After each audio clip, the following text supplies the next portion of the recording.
Fences do. The fences? Why are we killing the fence? I have no clue. We're not killing it. Never mind. Double, I can already tell you're going to be a fucking problem when I have to run a game for you. Yes. Hi, everyone. Welcome to this session of Hunter the Reckoning. I am your mother of monsters and your storyteller this evening, Kyo Ryomi. I am joined by my wonderful hunter party like normal and some special guests. As everyone has met before, we got Glitch here this evening as Zane, and Adam is here to play someone very special that these people have not met yet. While the aggressive typing happens in the background. Shit. It's not me this time, I swear. But yeah, so for an extra point of XP, if my hunters would please recap last session for me, I would greatly appreciate it. I did the last summary, so it doesn't feel fair to do it this time. A local autistic man, dried down investigator, and raging zeisty lumberjack go to Home Depot. And we'd start a renovation project over the October period. Well, technically it was a 2-month period. Yeah, we wrapped up summer. Oh, you guys are into December now, by the way. It was a lot Xavier more than has his peppermint mocha today. Yeah, I was going to say, it was a lot more than 2 months. I thought we said it was 2 months. No. Anyway, sorry, my bad. Yeah, no, you're good. Yeah, you guys are into December now. Anyway, you did some renovations. If you want to continue, Double, for your XP. Oh no, I don't think we discussed that. Paranormal bad, okay. We got some links up for renovating this neighborhood so it doesn't look like we're attacked by a werewolf. Instead, it now just looks like it was attacked regularly. There was a Wendigo. A Wendigo is a type of werewolf in the world of darkness. Just trying to be, specific. I'm not. And yeah, I think that's about it. That is more or less what happened. I believe you guys were headed to a school to investigate some things. Oh yeah, that's right. That too, yeah. We were about to go to a school. Yeah. So I made IDs, well, for me and Double. I'm a reporter since Dakota's a detective already and has a badge, and then I made a security guard ID for Nail. Right. Who's Dakota? I know, I keep doing that. I'm sorry. Xavier. With your forgery. Yeah, that's right. Correct. Okay. So you all hopped into the Humvee and we're headed to this I believe it's an elementary school. And when you arrive, there's already things happening here. It doesn't look like faculty staff. There are men in suits with nice ties and a bunch of equipment being moved around. You do see some men in very interesting looking equipment.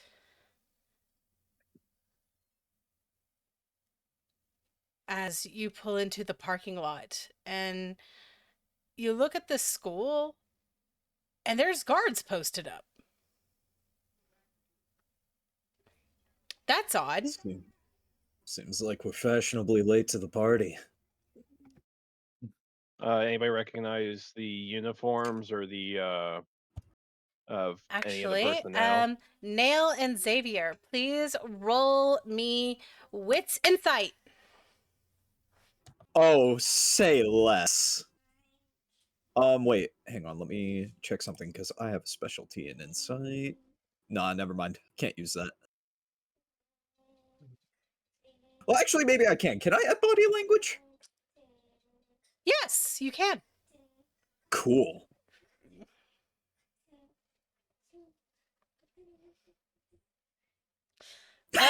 Okay.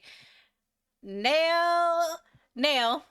It's a little fuzzy, but you do have some memory of the time you went to the lust-filled tower. Xavier, you highly remember a Mr. Ethan Hollow that was dressed in the same manner as some of the men in suits. No shit. Zane's What's here. up? Remember to call him Ethan this time around. Say what? Wait, it was it was Ethan Hall, wasn't it? Yep. Yeah, Ethan. the only time you heard him call himself Zane was at the banquet. Yeah. He jumped up on the table and said, "My name's Zane Horizon. If you know me, come here. If you don't, fuck off." Oh wait, Constantine's probably here. Be respectful. As you Alright. can Call him clearly tell, Constantine? professional environment. Well, yeah, thank you. I kind of realized that. I'm just making the statement. Xavier will hop out of the Humvee and start approaching Mr. Ethan Hollow. You do not see Ethan. Uh, You just notice that these men are just the same way. They're the ones in more tactical gear. You don't really know what they are. But there's something very Terminator about them. So, I thought Just you to said I ask- saw him. My bad. since Ethan has a little bit more of a military background, do they look like any sort of like tactical gear that he would have seen like on a base or something? There's some, but not all. Hmm. You do see Right, this really. this one there's this one person that kind of stands out a little more, and it's a woman with long straight dark hair. But she's wearing a sneaking suit in a manner, and she's going inside the building. Xavier is going to hop out of the Humvee and just kind of start assessing the situation, spot her, and keep a mental note to go look into that once we know what's going on. Okay. You hop out of the Humvee. And as you do, you see some of the people in tactical gear pay very close attention to you.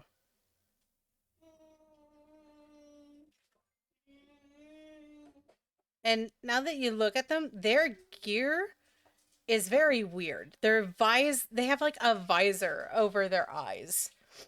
And then a mask that comes up halfway up their face. That is like this weird. You remember seeing Zane's arm, correct? Yes. It looks like the metal of Zane's arm over his mouth. It's this weird translucent metal.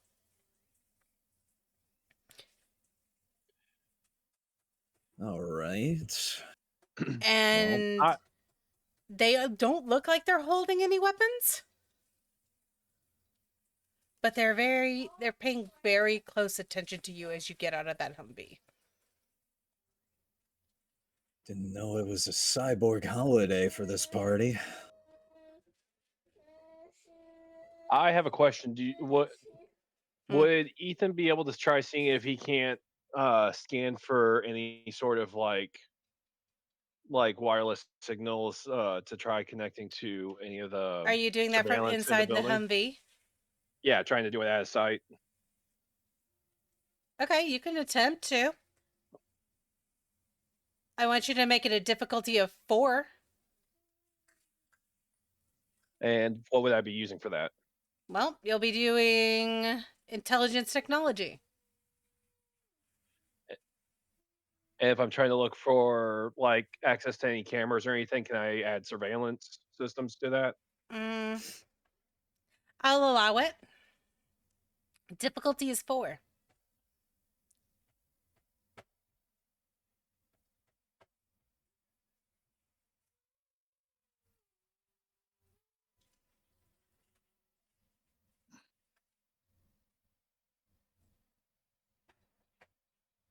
You said technology and Intelligence. difficulty of 4, and 4. then Add your I- surveillance. Yeah. I think I did this right. Okay. You do log in, but it isn't into a security cam inside the building. You see Xavier hopping out of the Humvee, and it's at human eye level. Well, Adam, at this, I need you to make a private roll for me. Yes, ma'am. I need you to make me a sphere roll, please. Oh God. Okay. I need wits data. Wits data. I can do that for sure. Zane, I'd also need a wits data from you as well.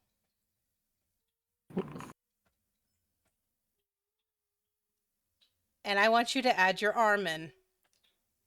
My arm? Yep. Okay. How do I make this private? So you'll see down at the There we go. bottom. Yeah. I just need to be the one to see that. Okay.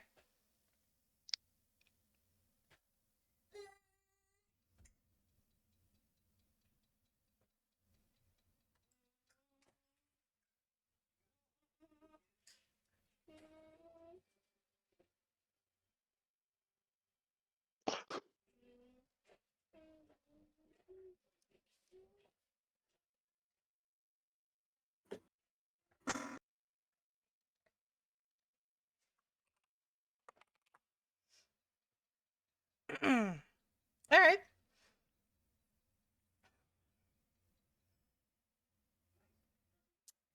As you do this, and you see the footage that you're seeing, a live feed at human eye level of Xavier. Zane, your arm feels weird.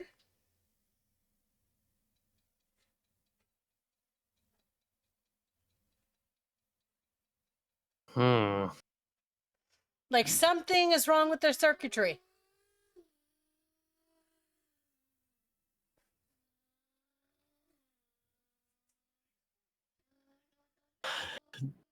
Exasperated sigh. I already didn't want to be here, and now when someone's fucking with my limbs, I'm gonna light a cigarette, pop a couple Adderall, and go find out who the fuck thinks it's a good idea to fuck with my favorite wanking arm. Okay. Okay. Whisper's here. Whisper's not here. I can't say the line. Quit being weird. Thank you. That was eerily close. I know. I know. All right. So, Doc, that's what you see. well, that's kind of concerning because as soon I would when he looks at his camera, like what footage he's able to see, he looks at it, sees Xavier, looks up and sees that there doesn't appear to be any cameras at eye level by the guards, and it's just, oh dear, that's concerning.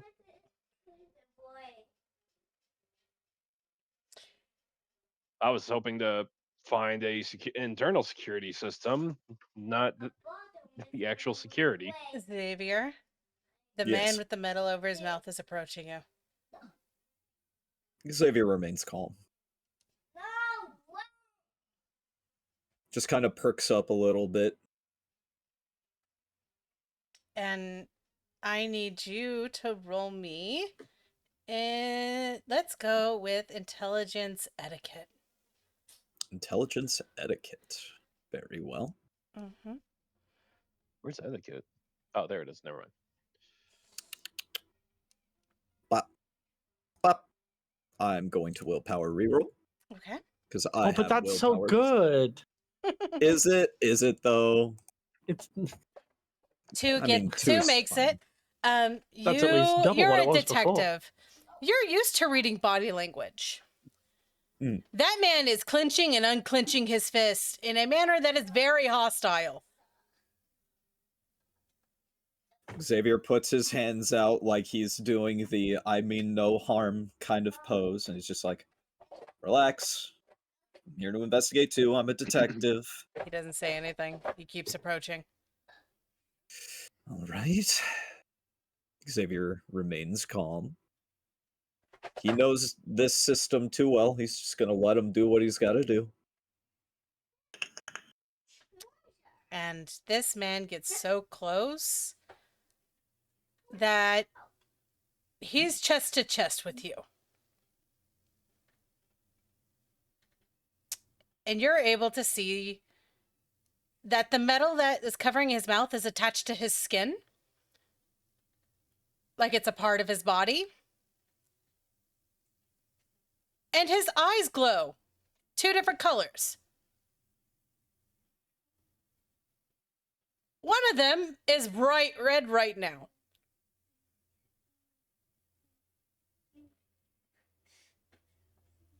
And he does a little, you know how people will chest bump you to move you out of the way?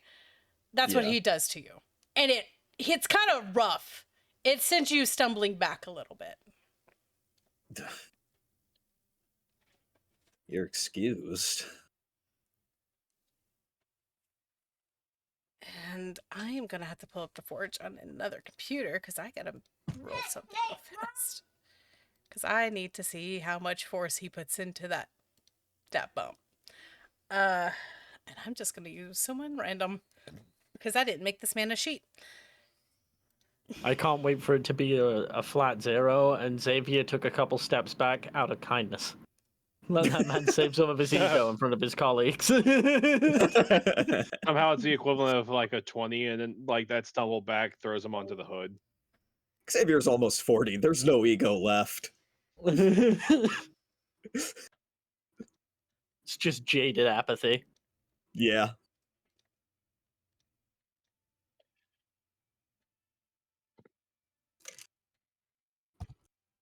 I'm so confused where this music was coming from. I was just, what the fuck?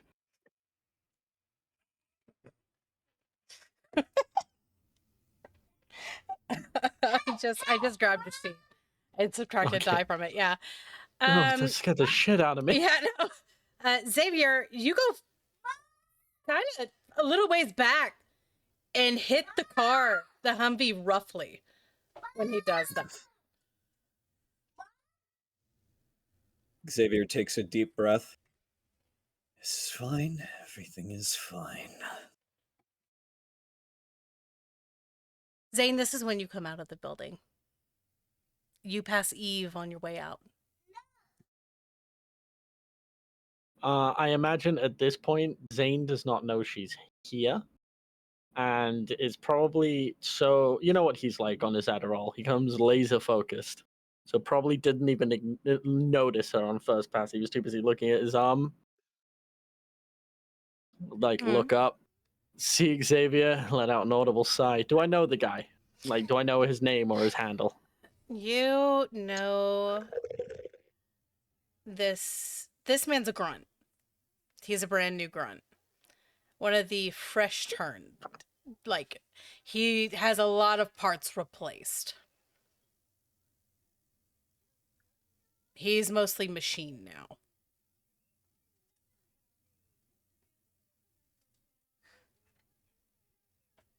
I think the only thing human left is his head. Zane will call out with a very sharp whistle, just a, "Oi, fuck off, Tin Man." And with that, he will strike the vehicle, leaving a dent in it next to your head, Xavier, and then back off. Zane is gonna roll his eyes and sort of now get in his way. The grunt's way. He can't say nothing. His mouth is the reason he got in trouble so much, and you know what they do when people fail. So, when somebody says, stand down and get out of the way, what you not do?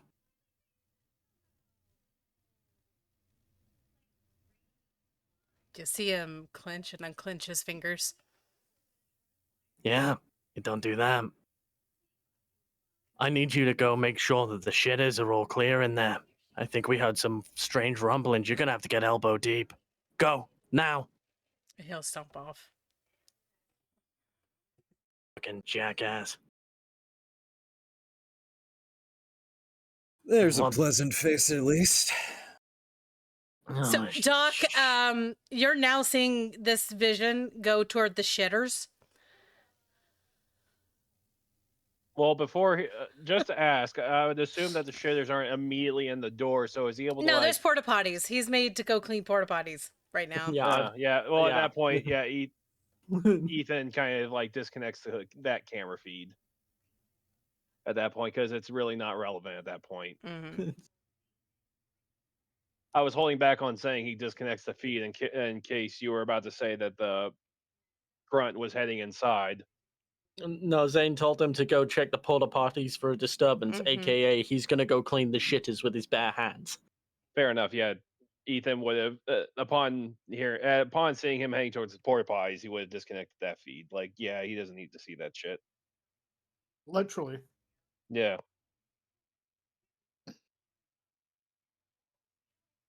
And what the fuck are you doing here?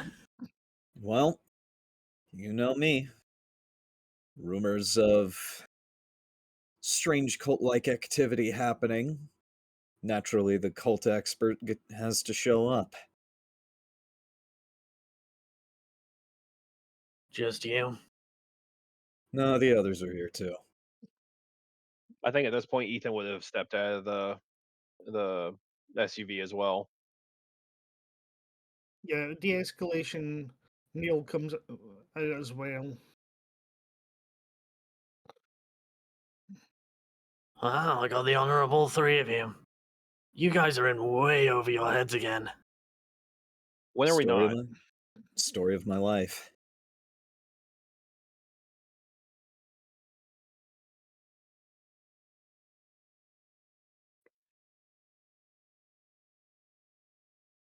What's going on? So- What's the sit rep? Zane's gonna look over his shoulder. Is anybody approaching them right now? Not at the moment.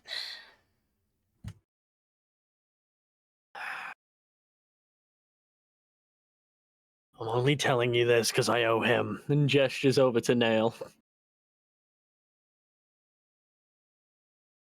Something's been knocking a bunch of kids out. And it got loose. Typically it was sleepers like you. Now it's escalating. Which has put it on our radar. Escalate to Shit. what? Your personal favorites, Nail. Oh, Madonna.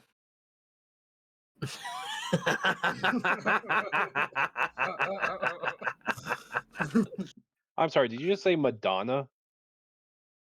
Did you not hear the underlay of sarcasm? Yeah. Hard to tell with the accent.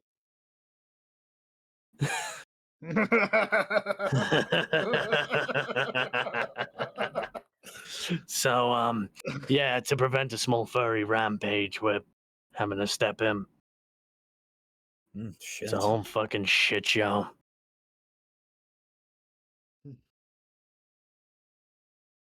Okay. There are some seriously scary people here, boys. Are we talking Your about? level of scary, or The kind of Alright. scary my level is scary, but the level of scary I wouldn't fuck with my level is scary, if you know what I mean. You know, there are people in your job that can kick your ass. the brass? Yeah, well, not quite brass, but there's a guy in there, at least one, that could kick mine. So if you're gonna linger, stay close. Mind your fucking manners. You ain't got nothing to worry about from me. Same. I know when to pull rank. Good lads. I would say get back in your car and drive home, but I know better. If I told you that, you just sneak in anyway and then be up Shit's Creek without a paddle. Is only the other dudes going? You want? Right.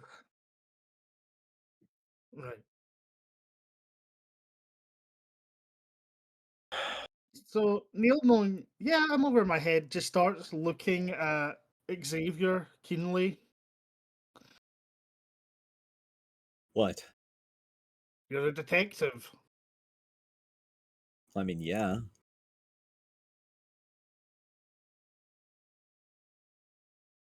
Xavier shakes his head. All right, well, we need to figure out what's going on. So, let's get to what I do best. Snooping. You got fucking Harry Dubois here, guys. Hmm. Snoop. Snoop Go ahead. carefully. And the motive, and a brief warning to you. The more metal you see, hilariously enough, the worse that guy is at his job. So if you see anybody with nothing on them, or something like me with one shiny bit, try to steer clear. Those are not the people you want to be garnering the attention of in this place. Right. Absolute meat is nothing to fuck with. They cut bits off of you for failure in this place. Like the Yakuza? Yeah, Xavier just... Go ahead. Yeah, if the Yakuza then replaced that hand with something that could punch through a steel door. Xavier just kind of taps his scar. I'm not worried about losing a limb. No, that's not what I mean. Well, I But am. your bravery is noted. I shall tattoo it somewhere on my body. Xavier likes his limbs torn off. I'll get it etched in ink forever until the day I die. All right, buddy. You can tone down the sarcasm. All right, jackasses. Come with me. You. Where- I'll point at Echo, like half turning and then double back. What did you Yes? do? What do you mean? What did you do? I knew you guys were here because my shit started acting up and something pissed off ship for brains over there. Gestures at the now, I imagine, slightly rattling porta potty. No idea. It's not an issue now. All right, just avoid doing that again. Fair enough. Good man. So, is that all we know? We just know that some furry's out and about and there's some kids that are in trouble? Not in trouble. He'll gesture with like over like two fingers to follow as he'll turn and start walking them towards the building. We're talking full-on comas. Yeah, I gathered that much from the news. Wasn't there And something that way- about they were attacking or like they were violent in the coma or something like that? They're Or what was- waking up and they're attacking. Feral shit. Think Lord of the Flies type shit. Shit. I never liked that book. Is any different behavior coming out in the werewolves? Well, to my knowledge, they've only just had kids stop falling asleep. But if those kids wake up and take after their mums and dads, that's a real problem. So this sounds like it's affecting not just humans. That's what I meant when I said it's escalating. Hmm. Well, then it sounds like we need to figure out what's going on and put a stop to it sooner rather than later. Yeah. In this place, I will say, last warning as he stops at the door. Somebody asks you who you work for. You say, Operation Sundown under the Syndicate. Can do. And that's when, only when he gets that confirmation, Zane will open the door and gesture for them to enter. Xavier will step in first. Okay.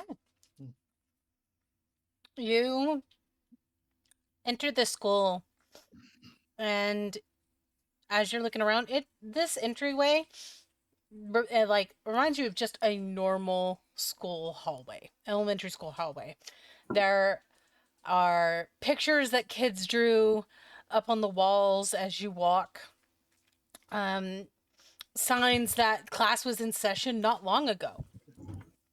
And they're currently out on break right now. Huh. There's slight signs that they're getting ready to celebrate Christmas. As you'll see some classrooms have their doors decorated to look like presents and things like that. There's random papers left in cubbies. But there's also signs of big, large pieces of technology. Large computers. Medical, like there's a medical base set up in one of the rooms. Ooh. But not a normal medical bay. There's machine parts and other like bits and bobs and a small old vintage computer as well. Retro. This place is giving me the creeps. As you move down this hallway.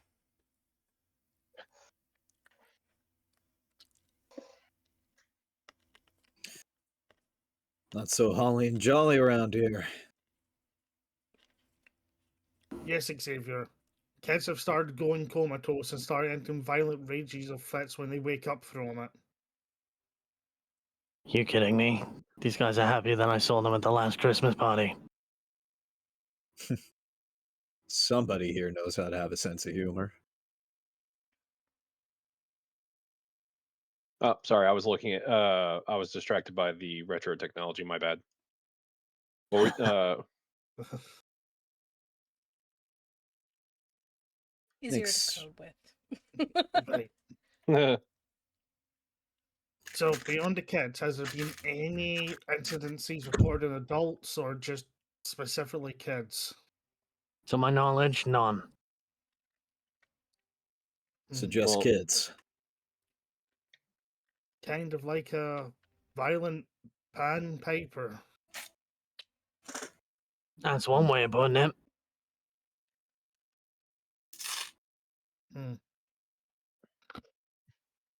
Hey, Mr. Ethan. Hmm? The other Ethan. If we were talking to you, we'd call you Echo, buddy. Why don't we make this simple? Hollow. Hollow. Beyond my field expertise and your... He just gives a vague gesture to the rooms. Anything you think this might be? I haven't been here that long. I still need to check in with the on-site superior.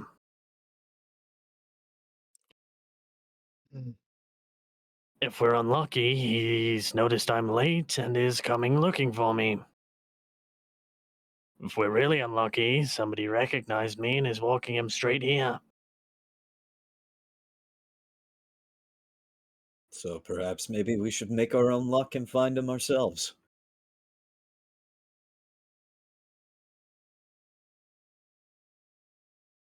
Fucking brave.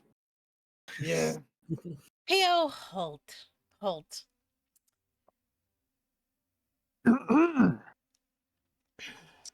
Officer Sexy reporting for duty. I was ready for something dramatic. I was ready for something like fear-inducing, and then it's just, oh, Oh, buddy, don't worry. Where am I? What am I doing? Where are my assistants? As I mull You about the desk I'm in are- front of, looking over the fucking awful casualty list on this. How many kids were taken by this? There was Jesus. about 30 kids. Oh my God, that's horrible. Mm-hmm. Yeah. 30 children that went to sleep, woke up, and murdered their families. And then went missing. Great. We didn't even recover one. Nope. You did not. You All right. sent Agent Genesis to go investigate the main side of the room. And you have been set up in the security room, which is a lot different than what a normal elementary school security office would look like. You've put up security cameras. You see Agent Hollow come in through the front door and escort in 3 men. You don't recognize those men. They're not your men. Great. Let's just fucking get another containment breach going in here, guys. Why don't we just invite CNN in here while we're at it? With an angry sigh, Kieran will stand, rising from his desk and brushing off the front of his tactical gear. He'll pick up his service weapon and slide it into the holster at his belt, straightening his collar and carefully smoothing his hair and his reflection for a moment before turning and making his way out of the security office. All right. So I take it you're heading to meet off Zane. Oh yeah, there's down the hallway, as Kieran approaches, you hear the unmistakable sound of dunk, dunk, dunk, dunk, of boots on linoleum getting closer and closer. Fuck. Not a good sign, I take it. Agent Hollow, I take it that's your principal. That was a good You one, lost. actually. That was a good one. Yeah, and I'm about to get a heap's worth of detention. Oh god, should we describe ourselves now for Adam? I can see you. You're all freaks. I'm a freak and I'm proud. You're all unusual and But strange. for Double's sake, since he likes Yes. to do this fashion drip thing. Oh no. I'm really asking so Adam tells us how fleshy he is. That's what I'm saying. You like to go through your closet, right? Tell us what Nail's wearing, please, and what he looks like Oh. right now. Okay. Oh boy, there's gonna be like a bright Dolly Parton t-shirt and a fucking... Unfortunately, no. Adam. Oh god, what are you wearing? So you see this guy like is brisking fastly approaching 30s. Got this guy kind of shaggy but well-groomed beard from just working construction from summer into winter. Haircut, bag, crew cut Oh style. my god. This big lumberjack flannel with the first 2 buttons undone and kind of like squares of pink with black fading into the corners, blue lines checkering all the way through it.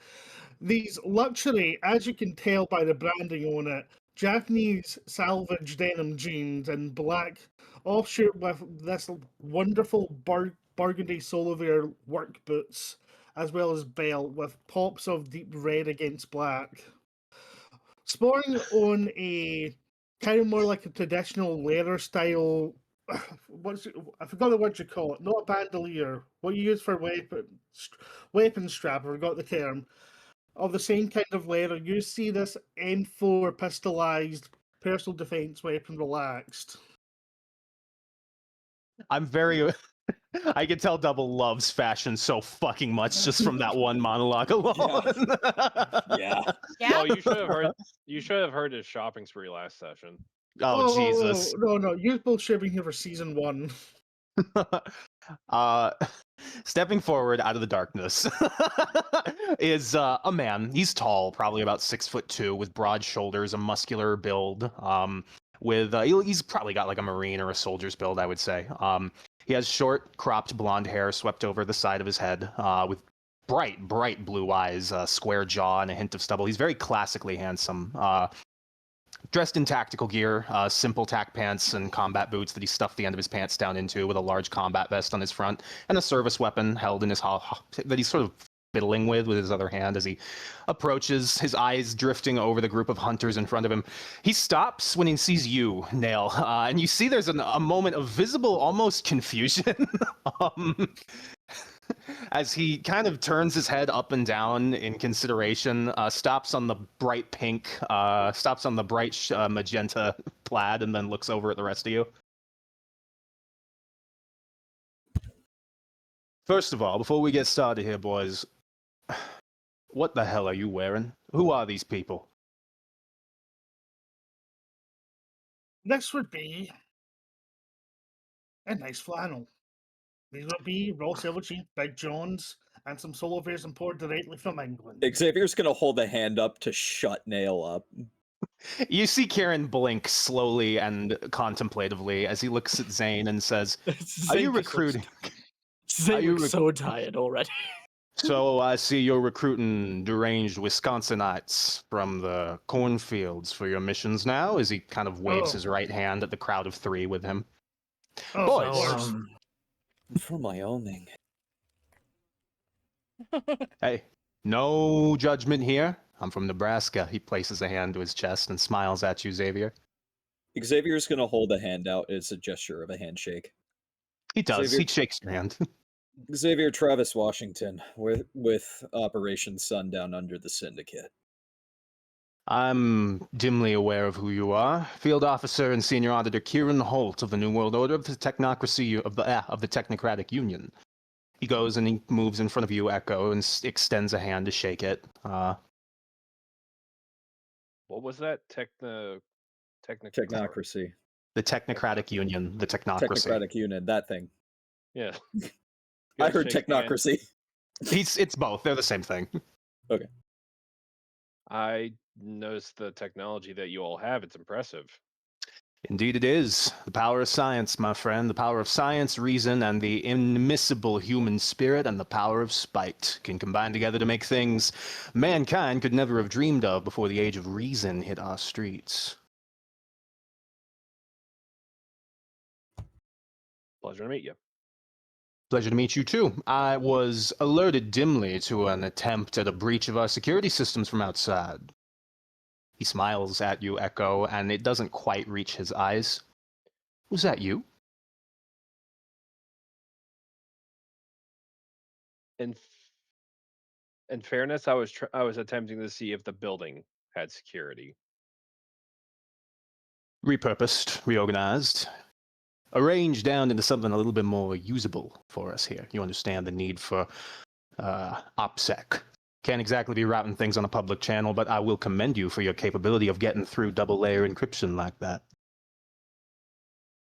It wasn't directed to you all. Let me just say it like that. I don't take it as an act of hostility, quite the opposite, friend. And you, Mr. He looks you up and down. He looks you up and down now.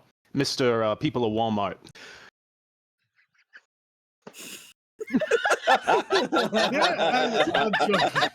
Yeah, no one. I had to pause because I knew I was going to get a laugh. Sorry, Mr. People of Walmart. You got a license for that firearm, son? This is an open carry state. So it is. However, this is Technocratic Union jurisdiction, of which you have just walked in through once you pass through those double doors. Will I give one? E4? Zane will simply hold his hand out towards Nail, the metal one.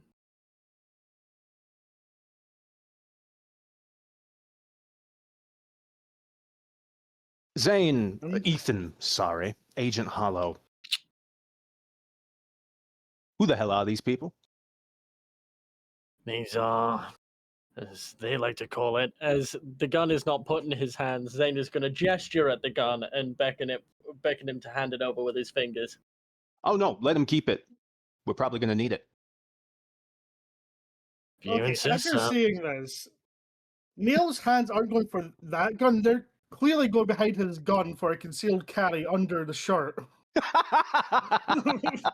Oh my god, this guy. Kieran's eyes look over, but he says nothing. Like Kieran would quite literally see Zane look at that, look at Kieran, and just be like, "Well, these are an elite group of hunters." Right, Operation That- Sundown. Yes, they were actually assisting me with the Carcosa case. Ah, that explains it. All right. Now I understand why I had that mess of a report slapped on my desk almost a month and a half ago. You boys did very well for what you were up against. I commend you. I am Appreciate it. also going to say that unfortunately I'm in need of your services again. That's part of why we're here. You have the most information about what's going on here, about what you've been after. You've been on the trail of something here. So have we. We're pretty sure we're dealing with some sort of TBE, Tinkerbell entity. TBD? TBD, sorry. The vowels get mixed up on me sometimes. Tinkerbell deviant, memiform in state, probably something incorporeal. We're not sure. Point is, there's miners in trouble, and we have already secured a perimeter around the region. I haven't sent my men further in yet because, to be frank, I was waiting for backup. Well, luckily for you, you've just acquired one of the best cyber guys, one of the best firearm guys, and one of the best detective guys that Operation Sundown has to offer. That's only 3. There's 4 of you. Huh? I was here already, so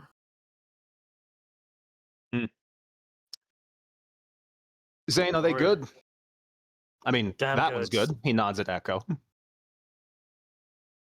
damn good. They were able to track down a deviant style wraith locked into an app causing suicides, had it fully traced, learned the name of Carcosa from such things, gestures at Echo.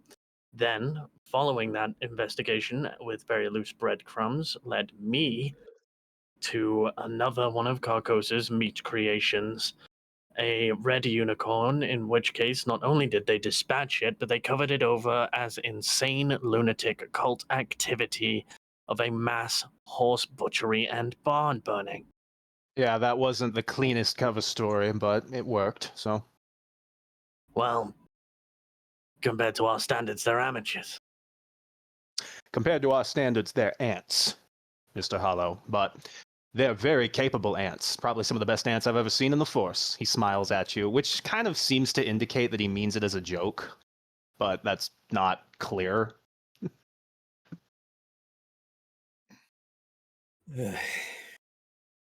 Anyways, what do you need us to do? There's something, well, we're pretty sure that this place still has some sort of evidence left behind. Sweep the region, find out if there's any survivors. We've gone through it once, but to be quite honest, I'm not fully sure. There's something here, something odd, maybe traces, maybe clues, maybe something else. We've got a few green points picking her up throughout the city. Somewhere near a greenhouse in downtown, something also near the botanical gardens near the Overton district. But nothing's concrete, and they're going after schools now, and that's a problem. So it's harder to cover up 30 missing children. Yeah, no kidding. Yeah. So you said a Tinkerbell entity. Tinkerbell deviant. Tinkerbell deviant. You hunters call them, what was it? The quiet steppers? Those who walk between the woods. People who inhabit that nameless forest. Oh, the fucking Fae. There we go. The fair folk. So there's kind of realization in Neil's eyes. And so, okay, so they're real. Real, but mostly irrelevant until now. Clearly. At this point, I really shouldn't be surprised. I've stopped being surprised at this point.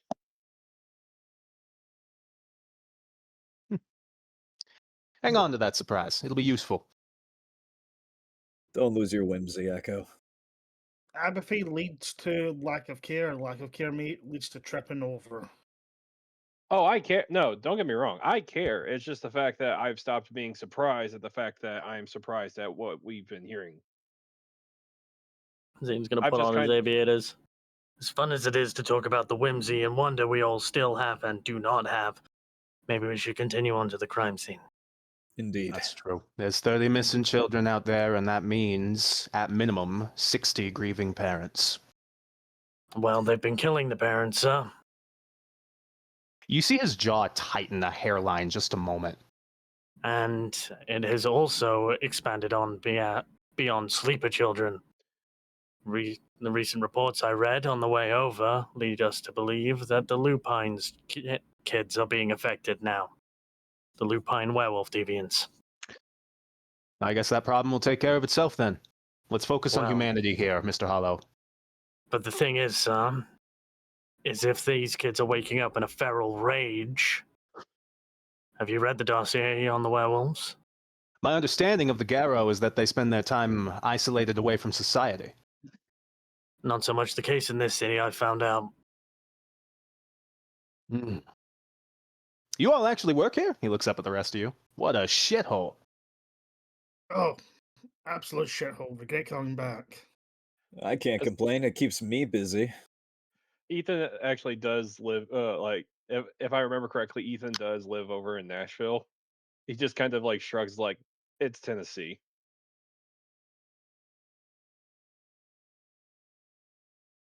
Yeah, the werewolf population has become even more agitated in recent years. Just a few months ago, we had an issue with a 30-foot-long shark appearing in the Bass Pro Shop Pyramid's We heard parking about lot. that. Yeah. Wait, We heard what? about that. Had it covered up. Mass hallucination caused by a gas leak. Yeah. Our even think cover those- up was bad. I mean, Ethan's more sitting there just like I didn't think they could hold. I didn't think the tank was big enough to hold a fish that size. It wasn't in a tank. It was in the parking lot. Oh, Jesus Christ. Turned into Alright. a 6'6", bald, naked Russian man that ran buck-ass naked into the woods. Okay, well, as much as I'd love to hear that story, that's an over coffee story. Let's take a look at the crime scene, yeah? Yeah. Now I'm kind of Flashlight's on. whimsical. Kieran reaches up and clicks a flashlight fastened to the top of his shoulder by his tactical vest and turns, and he kind of casts a glance towards one of the technocracy agents near him and says, "Secure the perimeter, make sure nobody follows us in. Turn away any civilians. Use the Echo 91 V1 processing for any plausible deniability problems we might have coming up." The agent you're talking to, he salutes you, and then goes back into his guard position, really paying attention to the main entrance, because now there are non-technocracy people that have come into the building. He doesn't want to lose his job or get his eyeballs replaced. So Does this one have a mouth? this one has a mouth, and he Yeah, knows you better than to talk back to. So he's seen the other Kieran- guy. He doesn't want to have that happen. Karen sort of looks him up and down a few times, and you see him roll his eyes as he leans in and mumbles to the lot of you, "Not a fan of working with these Iteration X types."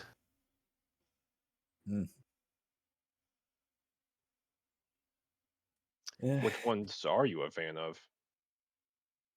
As he turns and begins to lead you all into the darkness of the school, and by leads, I mean Kieran pushes forward so that Keo can describe what happens next. But as he turns, he leans towards he looks at you, Echo, and says, "I'm a member of the New World Order, friend," as he rounds a corner, his flashlight shining down the dark hallway. "What we do, and what our business is the policy of truth." You all are venturing down this hallway, and the farther in you go, you start to tell the differences in the age gap of children. Where you first came in was the kindergarten-like area. So lots of finger painting, stuff like that. As you move through, you start to notice you're getting more into like the first and second graders. And Kieran takes you all to one of the second grade classrooms. This classroom isn't decorated up like the other ones. It's very bare. And just from peering in the little window on the door, there's no decoration in the classroom for the holiday either. It's like this classroom was abandoned after a certain point in time. Oh,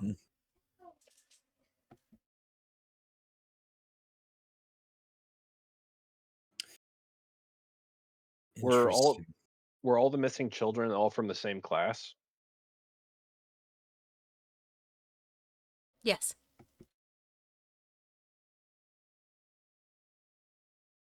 Interesting.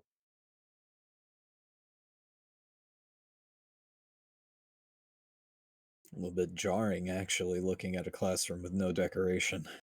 All right. Let's take a look-see.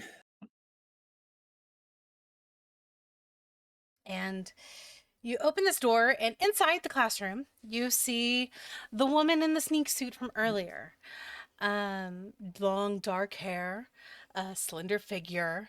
She's a little toned, but her eyes are kind of rolled back into her head as she's just standing in the middle of the room.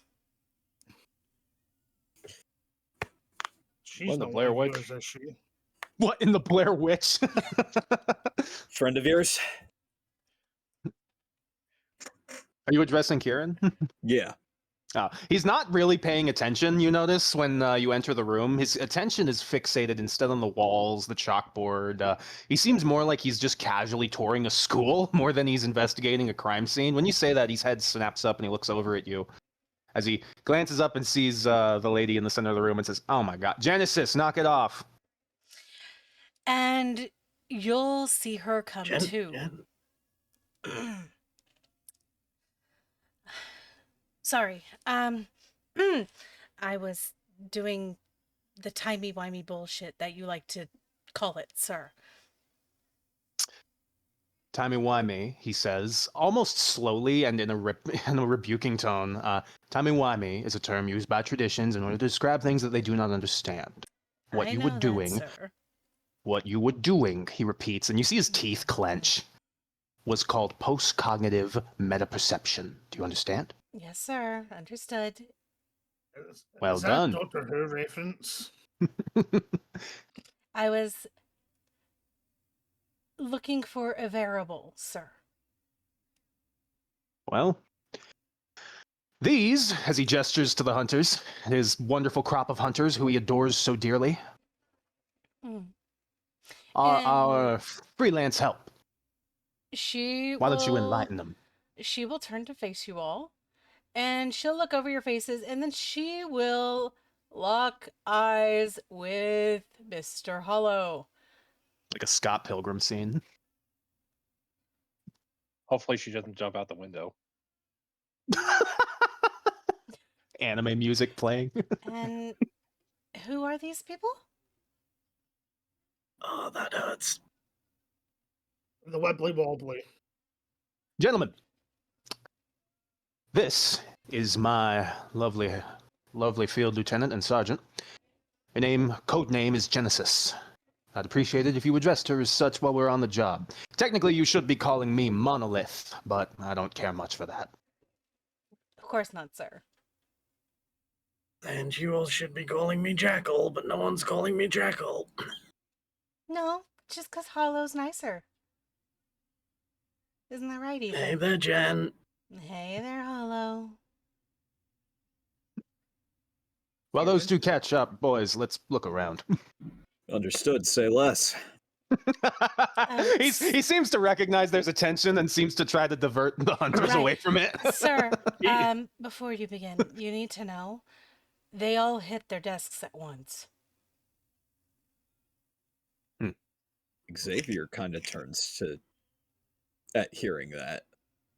The teacher was doing equations, and they all passed out. at once. Instantaneously at once, or slow Like, fade at once? no, all at once out. Not even enough time for them to curl their arms on their desks and lay down. Their heads just hit the desk. Must have been end of the day. It was about 900, I believe. Yeah, Hmm. it was Nine early in in the the morning. morning. First class of the day. Teacher's reaction? She thought they were lazy. Sleeper talk. Typical One dumb teacher. It wasn't until One- she actually tried to wake a child and he fell out of the chair and didn't wake up that she started screaming.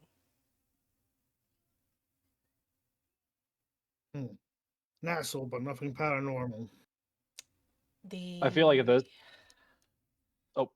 at this point, Ethan will be listening, but like he grabs a flashlight out of his pocket and will begin to look around the room while she's I mean, explaining. all things considered, a bunch of students pass out once. I would kind of think that's paranormal. The teacher But assumed it was from carbon monoxide poisoning. Carbon monoxide poisoning. That's what she assumed. Mind you, if it was, she would have been affected as well. Yeah. Even as an adult, carbon monoxide poisoning ain't no joke. No, but sleepers aren't that bright, so. Xavier's going to start taking a look around the classroom to see if there's anything here that might help deduce anything. Okay. Do me wits investigation as you look through. May I add my deduction? You're more than welcome to. Excellent. Deduction. Roll. Okay. You start digging through some of the desks, right? Because they're the desk with the little cubby in the front of it.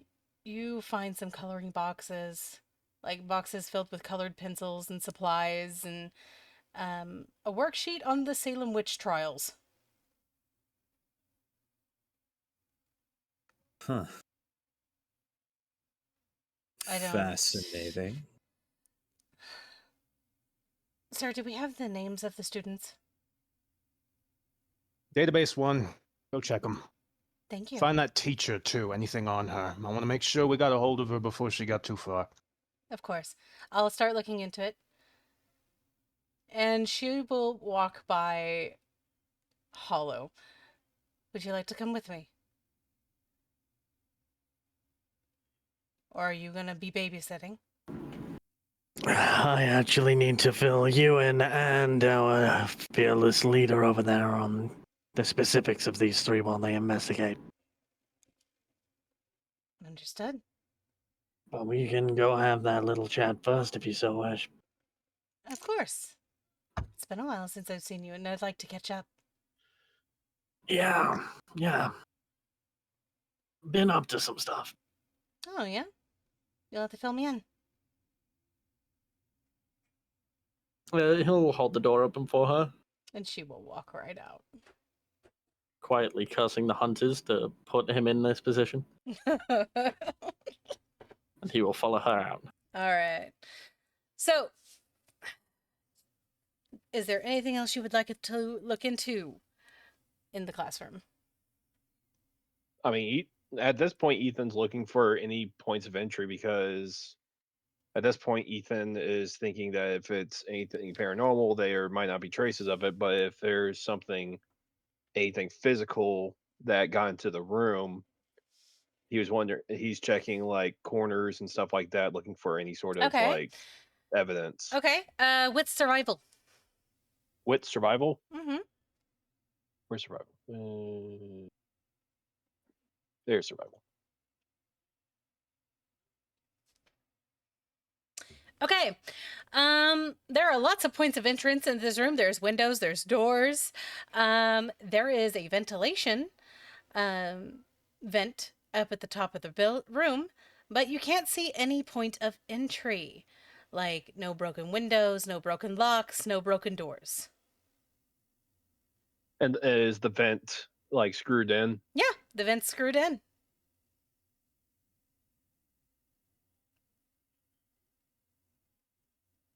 Interesting literature for a math course.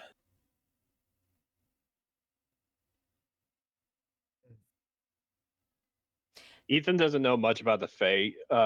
If he looks into the vent, does any of the dust inside look disturbed? You can, and it does not. Okay. Can I look around for like any reagents or residue that looks out of place beyond just being dust in the room? Yeah, you can. I'm not gonna stop you from looking for that stuff. What do you want? You know what? With survival.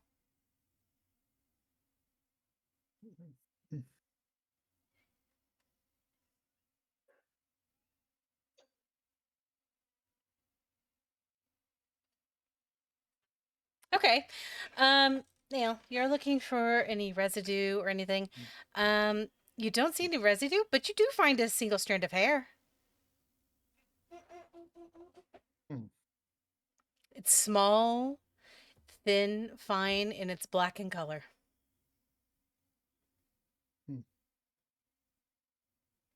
Xavier. Looks like it's cut short like a young boy's haircut would be. Xavier about looks that long. over. He looks up from the Salem witch trials paper and looks over at Nail. Found some of them. Might just be one of the kids' hairs, but still worth gathering for evidence seeking. As he just kind of points at where the hair strand is without touching it. All right. He will set the worksheet down, pull out one of his evidence baggies, and place the piece of hair inside of it.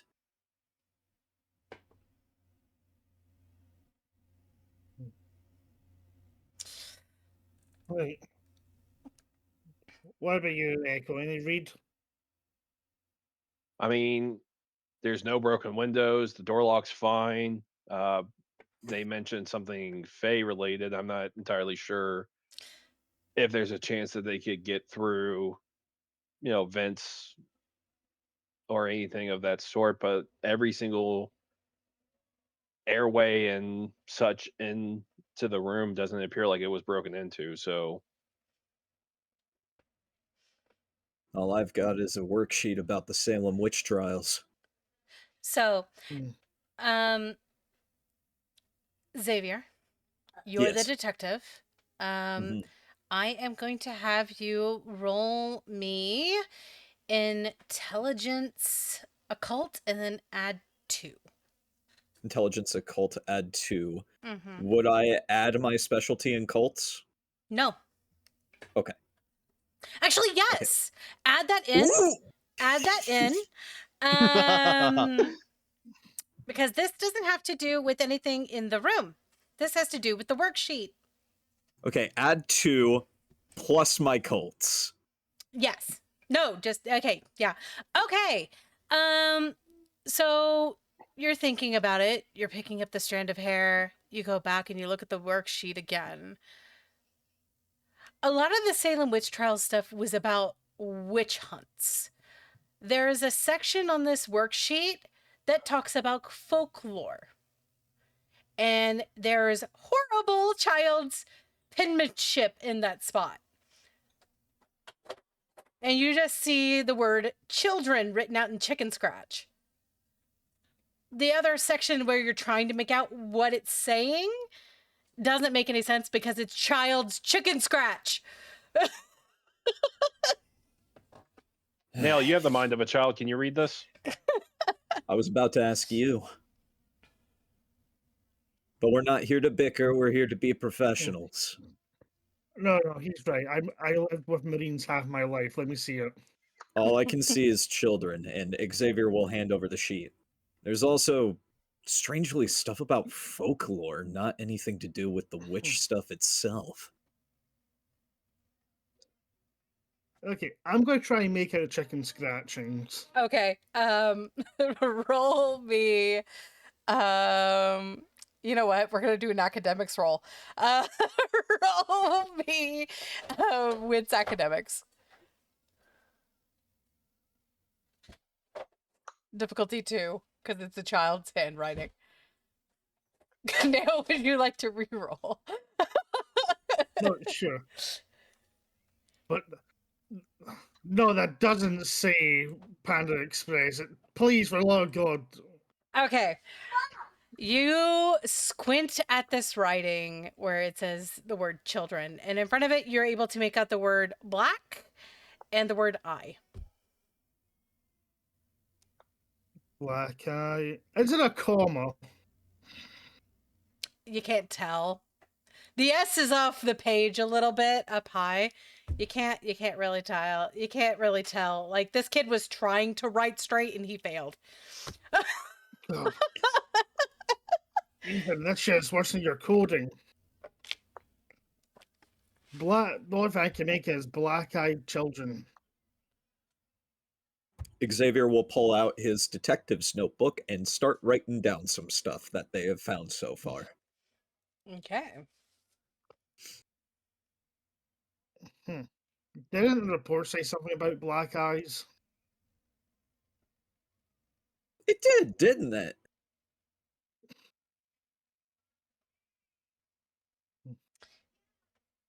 This is the Think so. first time you're talking about hearing about a report that hasn't been brought to the NOW's attention about black-eyed children.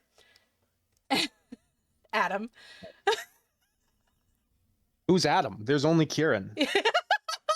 Kieran, We've discussed how I play my characters. They just inhabit my body. Kieran, this is the first time you've ever heard of a report talking about black-eyed children. From the back of the room, Kieran visibly kind of perks and says, "Bring that over here if you would, boys." Xavier will take the worksheet over to him. Picks it up, looks it over, and says, "God, this kid sucked at drawing." I love just messing with like this elementary school chicken scratch because this is my son's handwriting.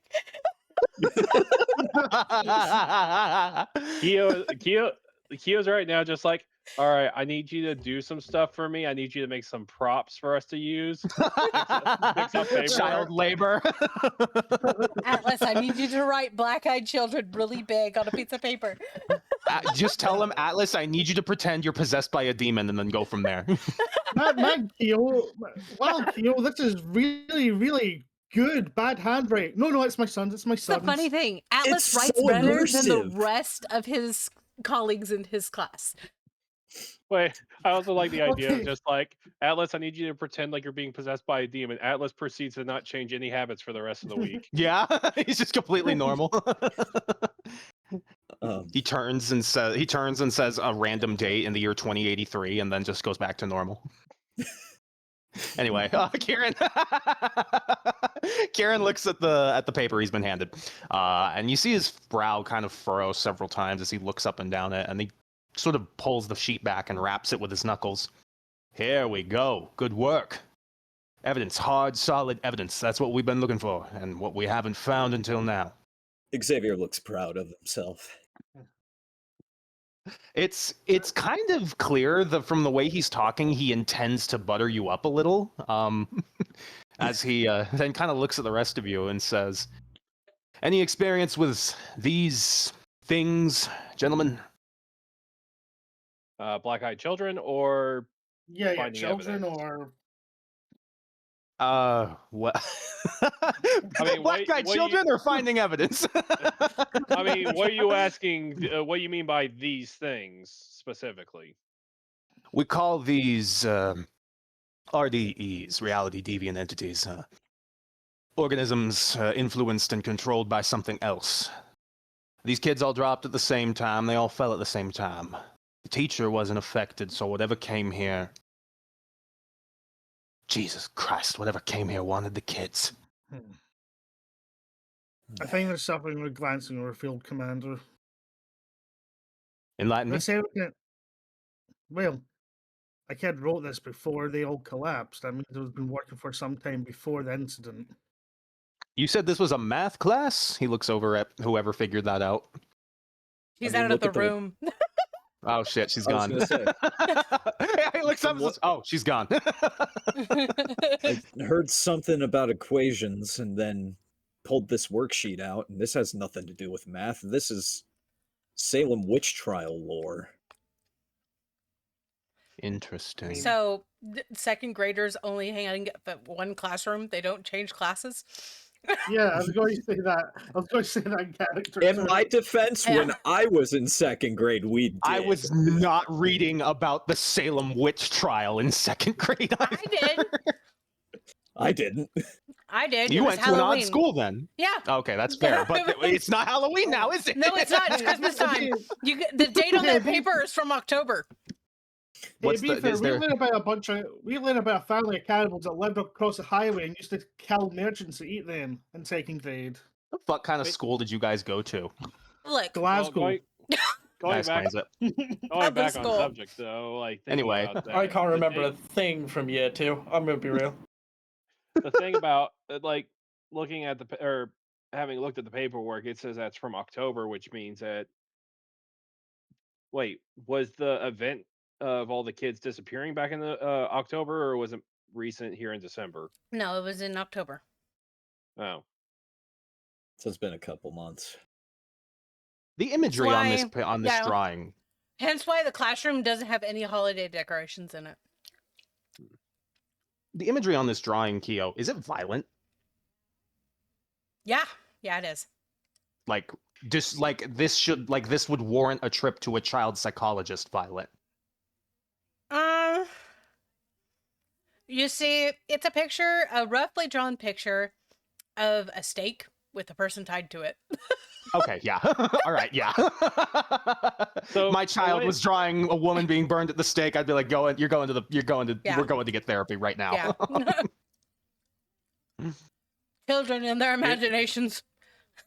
I mean, technically speaking, when it comes down to it, they could probably do a little bit more work on the ropes tying the woman to the stake. But I mean, they Ethan. could have a future in it. Is this a crime scene or an art critique? Yeah, Ethan, come on. First of all, it's a fucking child. Second of all, a child's fucking drawn this out of some sort of stressful impulse.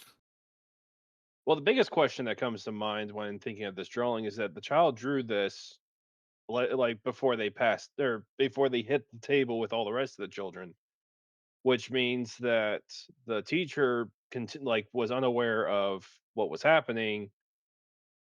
The biggest thought that comes to mind is that we're talking about how they're targeting the children. What if that they weren't necessarily targeting just the children because they wanted the children? What if children could be the only ones affected? You mentioned reality altering deviant, That- correct? Children, please. minors, sensitive, soft, small little things made out of skin, not a lot of experience to work with. They can see right through UDEs and their obfuscation abilities. So, it stands to reason that they'd be easy, willing targets for something like this. It's not a bad deduction. I've been doing this for Fine. 15 years, son. Hmm. What were you saying, Double? Speak. Speak to me right now. I was just saying, regardless of the outcome of it, maybe a warrant for investigation on why they drew in this book, why they had this book. You know, given what you're told by witches growing up. Pardon if any of this is academically incorrect, by the way. Witches are Very. known for making deals with demons, outwardly beings, and that.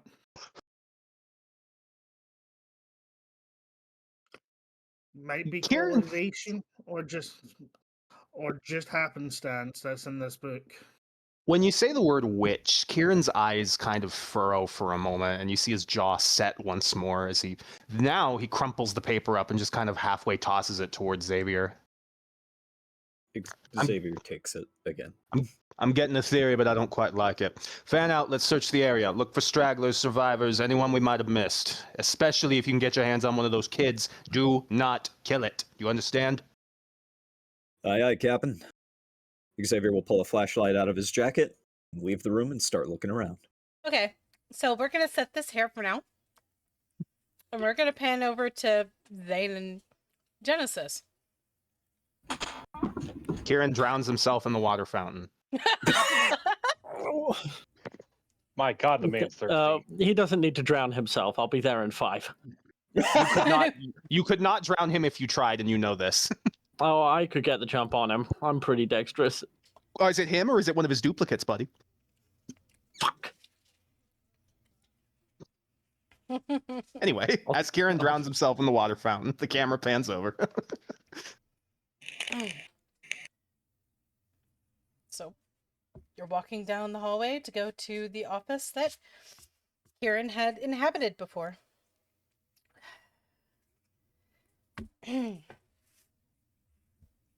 So, where did you go? It's a very long story. Right, because are you still... Do I have to use the thing, or... Oh, right. Well, then you heard most of it. Well, you told me that No. before you went AWOL. So... Well, here's the thing, Jen. I don't remember all that well anymore. What do you mean you don't remember? Well, the traditions found out. You got caught. And, well, they had so many questions about the technocracy in their movements that they wanted a way but also they wanted a way to easily transport me in a placated state. So they used the activation and sleeper words on repeat several times within 30 minutes. And they scrambled you. Okay. That... And then, deviant of, I believe, Demon Glass had to screw the loose bits together. Okay, that makes sense. So, am I talking to Ethan, or am I talking to the other one? Neither. Both. Hard to say. Still figuring that out.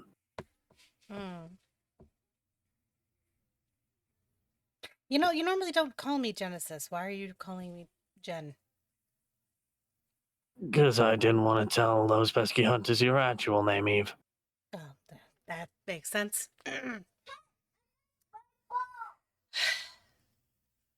You've been busy. I have been trying my best. What all has the technocracy heard? I'll fill in any gaps. Off the record. Okay. So...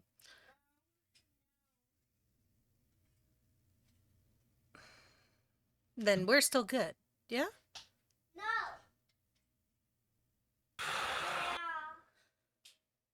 Or are you gonna be just avoiding me? I couldn't avoid you if I tried. That's true. I wouldn't let you. Yeah, we're good. Cool. We're good. That's good. I'm glad. It's really good to see you. Yeah, no, it's good to see you too. That's you'll have to tell me what you've been up to. Well, I killed that demon, the Greed King Mammon, who swore blind he was Uriel. So Yeah. that's why you're here. Yeah, I destroyed a Void Engineer's self-inflicted damaging node that caused a temporal collapse in a building. leading it to stack on top of each other, and possibly while we were trying to scale the tower to kill the demon at the top, I had to use my official logging credentials to access it. Mm. Yeah, that's why would you fuck with the void engineers? Because they were fucking with me. Right, you can't do your work, then yeah, no, they deserved it.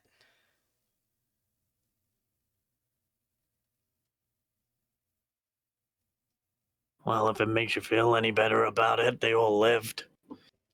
No, they didn't. No, they didn't. Well, I didn't kill anyone. No, Still you alive, didn't. one sleeper and a demon. No, you didn't. Kieran made sure that they weren't around. So.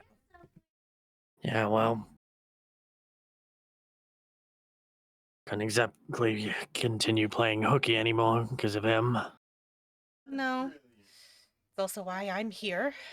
You're brilliant. He's kind of Because of him. He's sporadic and a little off the wall. You're brilliant. Well, I mean, he does his job, but he's creepy as fuck, Eve. He's crazy. Did you look at your face? He's got that, like, serial killer smile going on, mixed with the, you know, like the Office funny guy. Like, throws up air quotes on both hands. Really, The Office, though? Or is it more like Parks and Rec? No, I wasn't meaning like actual funny shows. I mean more like that. I'm talking about the dry Funny- that guy- humor. Yeah, well, I was thinking about that guy, you know, like when we handed in the reports, that one guy that would always tell those super right, that dry guy. jokes. Yeah, no, he was very cringe. Yeah.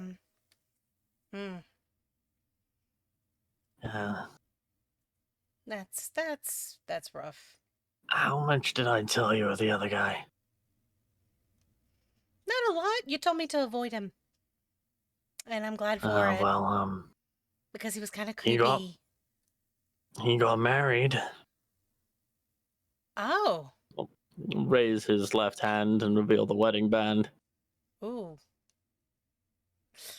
Right. That's gonna. Yeah. That's yeah. So does that makes me the ex then, huh?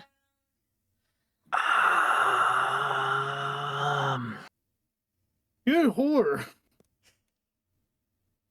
Kieran protected you from this. Meal. It's meal them. Them. You're on your own. He doesn't give a fuck about you. It's complicated. Yeah, it always is complicated.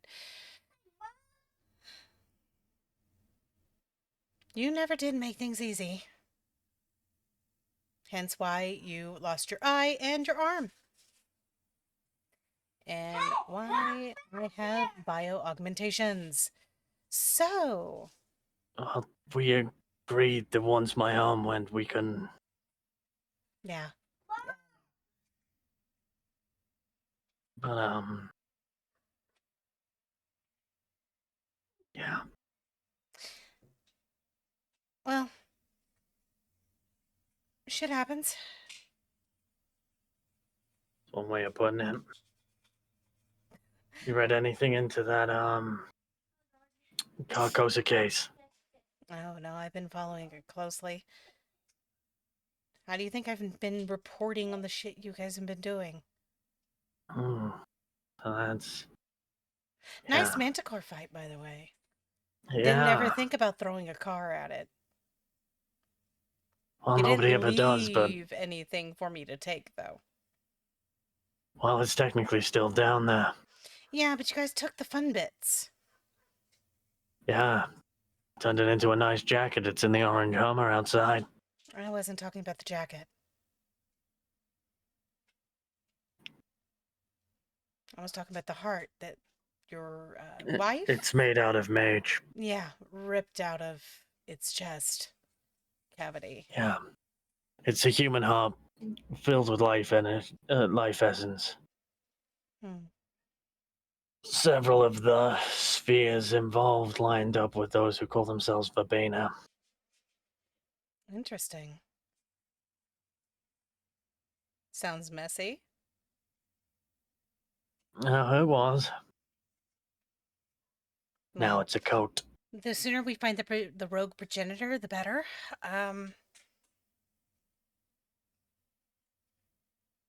You do realize he ripped out a lab when he left, right? It's the first I've heard of it. I've been in the dark for a while. Well, it's probably best that I explain what he did.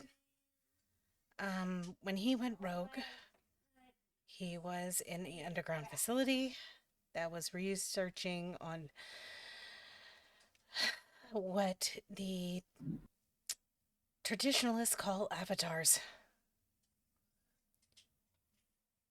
He started hearing things, started talking as if the world was his stage and the people were the audience. And if they did not watch his play, he killed them off.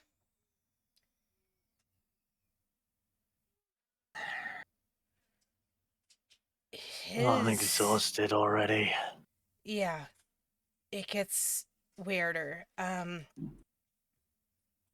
He was a normal dude. Head of that branch, and he just kind of went crazy. Void engineers couldn't understand what was going on, couldn't talk to him, couldn't convince him out of it.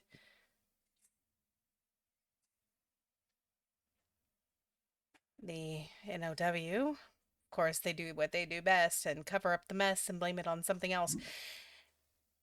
He murdered the entire building to get out. When he left, they had locked him in a room.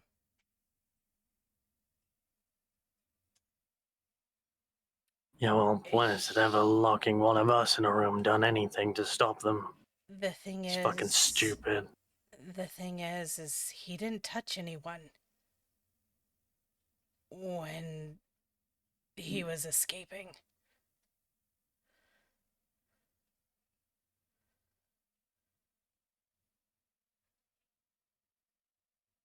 I'm still looking into it. It's a rough thing to go into. I have to do it whenever the PO isn't looking, but Oh, maybe it's best you leave it to me if you don't have the clearance for it.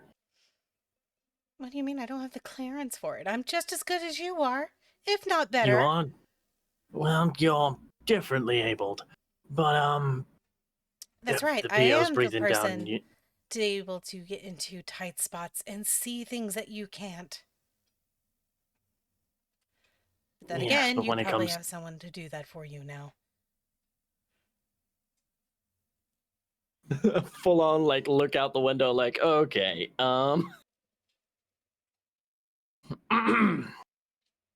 Zane's gonna pull out a cigarette and start smoking. Anyway, just be careful, yeah? When am I not? Looks at your arm.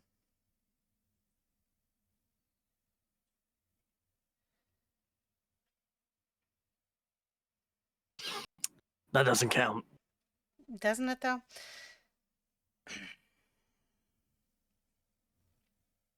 As she will open that security office door and go inside. Start rifling through paperwork to find the list of names of the students of that class.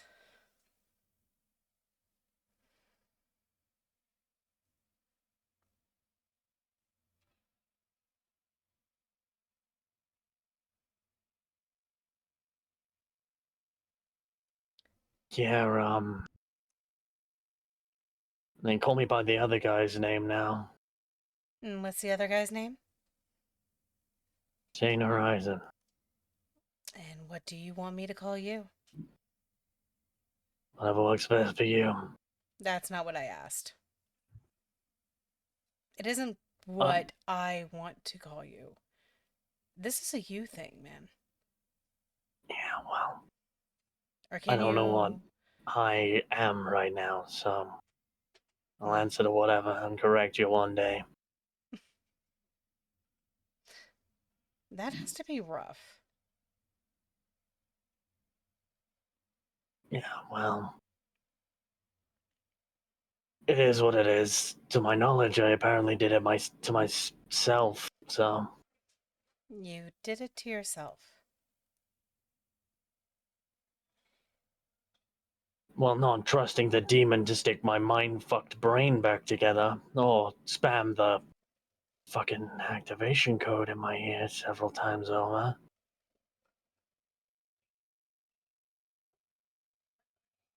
Are you sure the pieces were placed in the right position when they put it back together? I don't know. Or is it just like looking through frosted glass when you try to remember things? It's... My brain feels like it works like a computer. It's not doing anything automatically. It's an active effort for every single thing. Just running in the background. Like muscle memory is doing me a lot of favors with blinking and breathing, but Yeah, thinking, remembering... deciding what you want to be called, though, that's a you thing. Oh, we're back on that now. No, it's...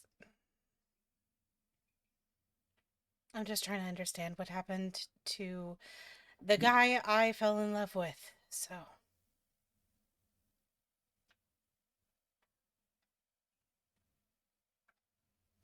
Zane will go quiet. We'll be watching the cameras absentmindedly, and we'll pop a couple pills of Adderall. Found it. Let's get back to the others.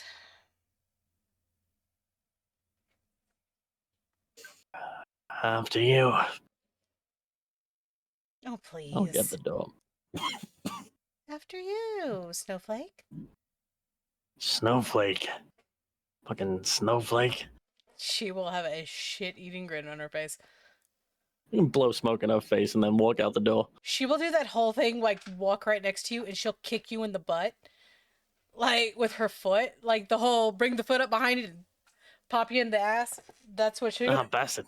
Stop it. And they'll make their way back to the others. So, we will go back to Techno Crazy and the Hunters. I like to call it. Techno Crazy and the Hunters. That's my new metal band name. Agent Sexy of the Technocracy. We've gone over this. Absolutely not. It's not my You fault. I have a lantern jaw and stubble, and I'm You traveling can with. scream this as loud as you want at every DM meeting we have. We will not be addressing him as, and I quote, Agent Sexy of the Technocracy. You boys would Wait, call me hey. Agent Sexy of the Technocracy, right? Out of character, the No. first thought that came to mind, out of character wise, is that you just said, like, earlier you said that your character's code word was monolith, and you're trying to say Agent Sexy. It's like, couldn't those technically be correlated in some way? How do you not like the Do term not- monolith? Well, you see, sir, I respect it, but I prefer Staff Sergeant Studmuffin. I'm married. The only person I'm calling sexy is my wife. We love a wife guy on this team. All right. Kieran asked them to look for evidence, stragglers, any of the kids that might still be in the room. So yeah, he's not helping them, I should say. He's following them in a very odd and unusual manner. He rounds corners after they round a corner as well. He kind of leans outside or on the threshold of doors to watch them as he's on his fucking phone. He really is. Yeah, I just, like, as soon as I say, they disappeared 2 months ago. If there's any stragglers, they're dead at this point. Well, then we're Hey, looking for a corpse. Maybe someone came back. Or that too. Yeah, that's like basic investigation 101. It's a big school. People could be hiding in here. It could be squatters, that kind of thing. I will say that Xavier is looking around like a detective would. He's shining his flashlight into rooms with windows. He's rounding corners very carefully. He's paying attention to everything. Ethan, at some point, Ethan will walk up to a window and open it, pull out his drone, gets the idea to check the roof. Hmm. Yeah, Neil he is big having a drone. smoke break. There's a You see a Kieran. yeah, I was gonna say there's a visibly watch. there's a non-sanctioned drone. Kieran watches as it goes, and he kind of steps up to Echo's side at the window, and he looks at you, and his brow raised, he nods towards it and says, "Fancy device." Thank you. Just checking the roof. Hmm. Not doing anything else with it. I'm not worried about you, sir. Don't worry. Although on and that question, is there anything on the roof out of the ordinary? Wits awareness for me. What's awareness, guys? Where's awareness? There's a There's giant Stay Puffed Marshmallow Man on the ceiling for no reason. Guys, I have. Guys, we have a fucking problem. Would you like to willpower there- reroll? Yes, I would. Okay. There is a mushroom ring around a pizza, and that's the course of all our issues. By the way, I'll be right back. Yeah, I was going to Wait, flirt with your character. forget. How do I do this again? Right click the roll in the chat and click willpower reroll. There it is.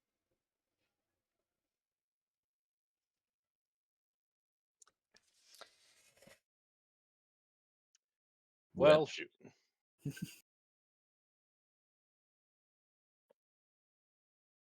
You don't see anything at the moment. I'll let you try again here in a few minutes. Okay. And then you two are investigating more of the room? Well, Xavier is. Apparently, Nail is having a smoke break. Okay. Well, I'm doing what everyone below the sergeant does best. I am taking this moment to enjoy myself while making it look like I'm doing work. Okay. Nail, are you staying in the room or are you going out into the hallway? I'm just going to saunter around the hallways, Okay. saunterly. All right. Xavier, wits Yes. investigation, please. Wits investigation, you got it. Do not add your deduction. Understood. So it's the opposite of deduction, it's inflation. I'm going to do the funny thing, Okay. making it a 3. Okay. You're looking around the room and you don't see anything, but you do see a flash of a shadow outside the window. We got movement. And Echo, this is the moment when your drone picks up speedy movement. Yeah, my drone's picking up movement outside. Running along the edge of the building at a very fast pace. I'm back. Sorry. It's to interrupt. it's like Back with another so attack. on your drone, it looks like a large moving blob, black blob. Like about depending on how high the drone is up from the building, along the edge of the building, it looks like this blob is hunched over, small, tiny, and moving quickly. About in a hunched position, almost like a large dog size. Fucking gremlin. Height. Yeah. It's just that type of shadowy black mass. Oh, God. Yeah. Kill it. Moving quickly along the side of the building. Nail, you go outside to smoke in the Skulls hallway. Yeah. And you see Genesis and Jekyll approaching. Or, as you know him, Hollow.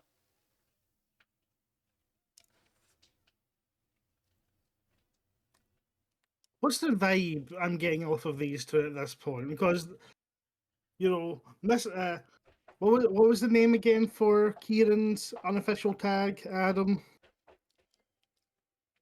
I'm sorry, Monolith. my cat was on me. What did you say one more time? Oh, not Monolith. I remember that one. It's the unofficial one. Agent Sexy. Yeah. So since Agent Sexy tried to separate us from these two went fucked off or are coming back. What's the vibe between these two right now? Zane, go on. You know what, Double? Roll me wits etiquette.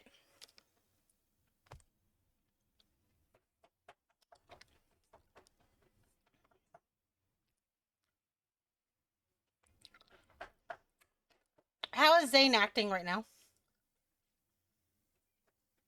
It's a weird one. He's very comfortable with this woman, but like it's like an awkward comfortable with this woman. Divorced. She's just standing there chatting away, nonchalantly, not really bothered. He's cracking jokes and stuff, but every now and then you'll see like a hand go up to like bump her arm when she said something, but the hand just as quickly goes down again before he touches her, and it's like, I shouldn't do that, but Inhale a puff, exhale. Feel command one essential perimeter for any. And he puts two fingers up, like, you know, the very common kind of signal. Stragglers. I see. Well, you do realize that this is a school building, and once we are out of here, children will be reattending the school. Why are you smoking in here? Because it's stressful.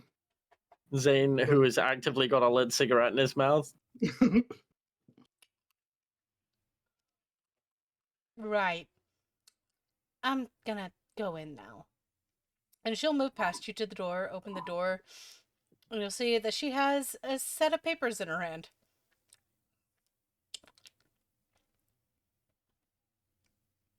Xavier's trying to catch that movement he saw. It was very fast, so if you're going to try to catch it again, what's awareness? What's awareness? You got it. Difficulty 3. Difficulty 3, you got it. Can I have the drone? Yes. Try to focus on it. Yep. Okay, yeah. You make your way over to the window and you're able to spot it. It looks like you know how Gollum sits.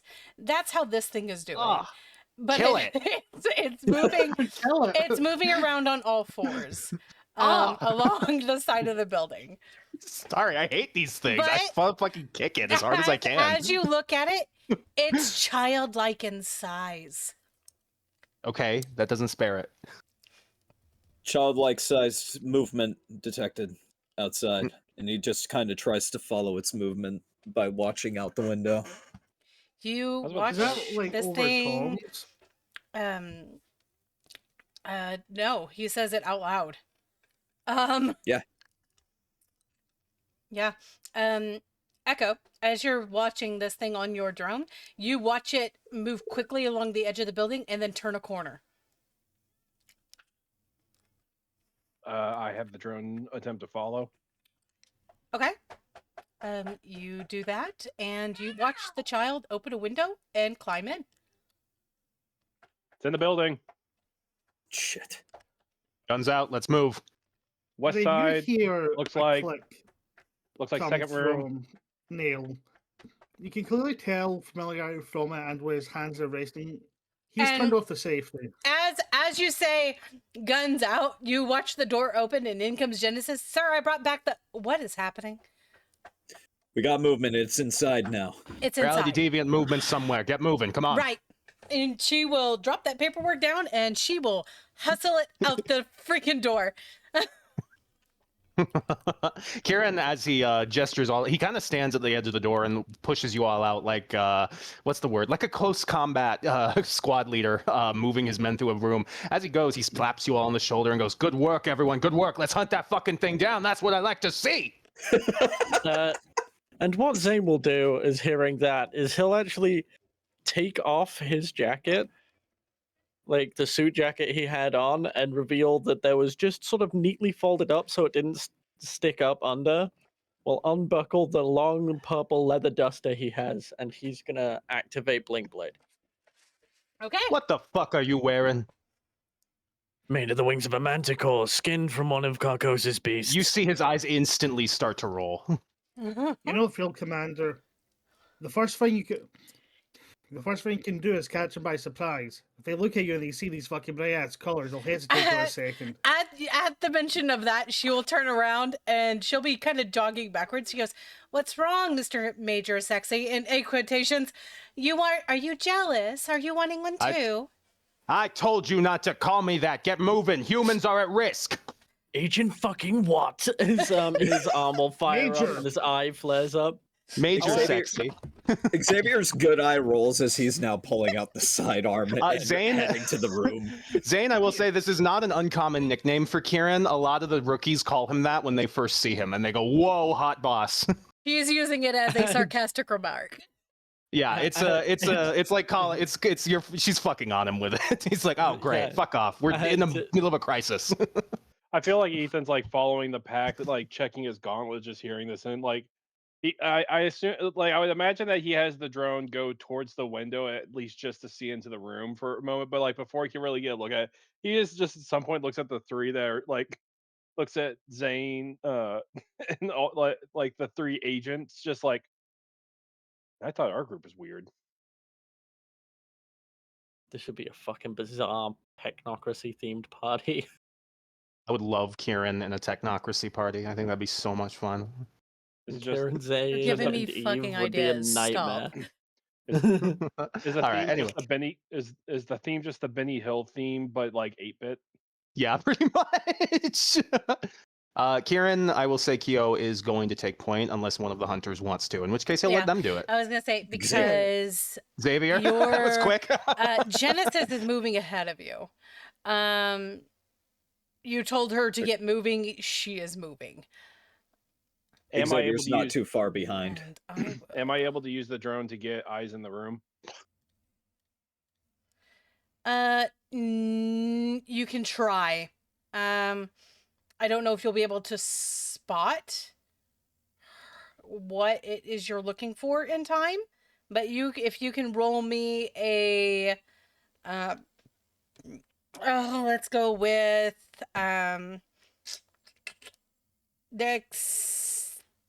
dexterity athletics for your drone, just to see Am I if you doing can it beat with the drone or with yeah mine? with the drone. So you said dexterity, athletics. Yes, to see if you can keep up with this thing to see where it's going. And do I use the drone speciality or just athletics? Use the drone speciality.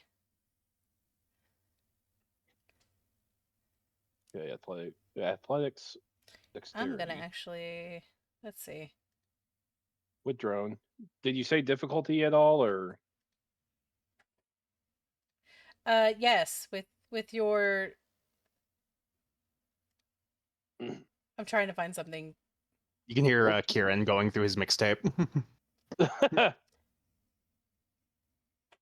I'm just trying to find Oh, I was something. Here we go. I was looking at the wrong drone, so I wouldn't even have that. So let's see, athletics, dexterity. Did you say difficulty though? No difficulty. I just want to see how fast this thing is. Okay. Not fast, apparently. Not fast. No. You maneuvered the drone to get over there, and by the time you do, you see a door shutting. So it's not even in the classroom. It's not anymore? even in that classroom. No. It's not in the classroom. It's in the hallway. Well, potentially. Split up, groups of 2. Let's move. Is there 6 of us? There's 6 of us, right? Yes. Yeah, in Yes. total. Yeah, There's 6 in groups total. of 2. Cover more All ground. right. So, within this time of you all searching for this thing, I'm going to need wits awareness rolls from everyone. I also need Say to know who's going with who. Good question. Because Genesis took off. Well, if it was Xavier and Genesis at the front, it's probably going to be Xavier and Genesis together. Okay. So, Xavier and Genesis. I will go Gonna ahead and willpower make reroll these that. public so that way you can see what she rolls.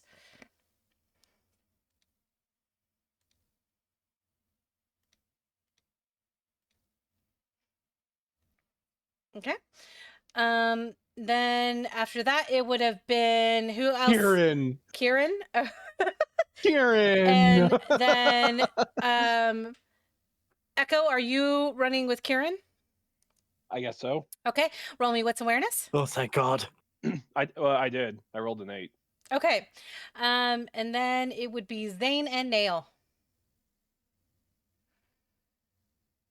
Oh, maybe I can find him a lust demon while I'm here.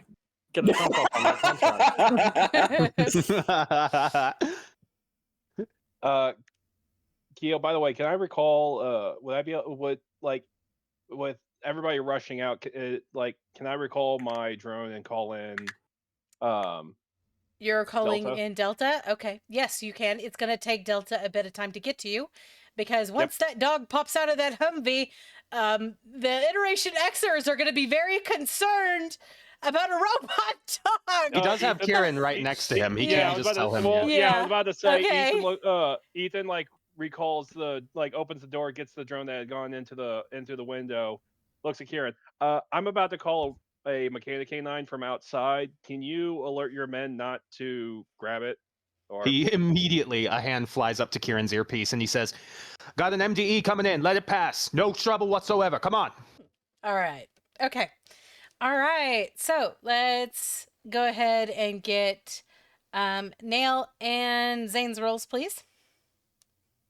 I'm You're already looking for rolling. a wits You already awareness, rolled? right? Yes. I'm just trying to see what it is. What'd you roll? Double.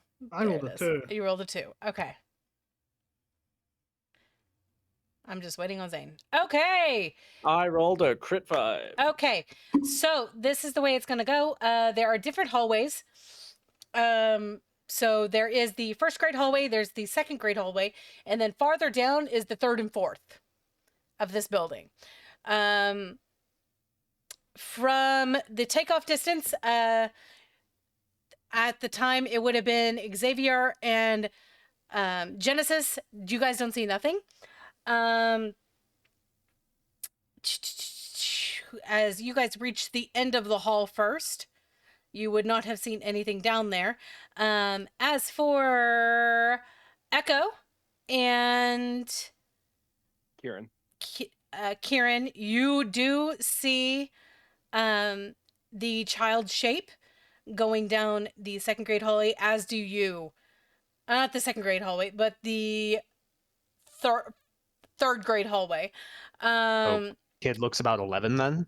Kid looks about actually the kid looks about 7 or 8 years old. Actually, yeah, it's third grade, so yeah, about 8, 9, 7, yeah. Yeah. So it would be you, Zane, and Kieran see the kid. All hunched over, dirty clothes, messy hair, barefoot. All right. Pistols down. He'll look at Echo, and he'll jerk his head forward and say, "Let's see how well you do with civilians, friend." As you all approach, and I'm going to keep the messy crit because I'm going to go with the crit. The crit would be able to see this. Both crits. This child, as you are approaching, their eyes are completely pitch black. There is no shine to them. They're empty voids as this thing is standing up straight down the end of the hallway. Just to ask, what's the do they look dirty? They do. They look dirty, scruffy. You notice that their clothes have not been changed. They're still wearing their clothes that they woke up in. Yeah. No jacket, no shoes, no socks. Blood is coated on their shirt. Their hair is a matted mess, like they haven't really gotten to take care of it or brushed it. They look feral. Zane's going to immediately go over his radio, and I'm going to take that messy critical as he defaults back to his technocracy training. Mm-hmm. We'll go straight over the radio. Deviant spotted, believed to be one of the missing children. We're looking at pitch black eyes, muddy features, unwashed, bloodstains all over the shirt. How do you want to proceed? Over the radio, and Kieran, you would most likely also hear this. You hear Genesis. If possible, knock them out. We do not want any casualties. This thing is not in its right head. We need to contain it. Ask for a location we can catch up. We'll be there shortly. Where's the location of the child? I will give the location of the child. This infant, filthy creature. We'll be there as quickly as we can. Just don't kill them. Less sleepers dead, the better. I'm looking at it. It's definitely not a sleeper anymore. At the very least, we're looking at a special asset. Contain the special asset. It's what we do. Containing. And I'm gonna spin one of my bone knives around and just throw it so the blunt end hits this child in the side of the head. All right. It works. Go ahead and do that. I will be back momentarily. I need to use the bathroom. After this roll, we can take a quick break. So go ahead and make that roll for me. While he makes the roll, I just Make this public. about how far into the school would they be? Because I feel like at this point everybody would start hearing a dunk of the yeah, you would hear Delta's metal paws running down this tiled hallway. Because the way I imagine the school is set up is how my school was set up when I was a kid. There's one straight hallway, and then it branches off from that straight hallway. Correct. Yeah. That was a 5. For some reason, it was still private. Okay. I'm just gonna... The willpower wasn't, though. I'm just gonna use Eve's sheet to roll this for the kid.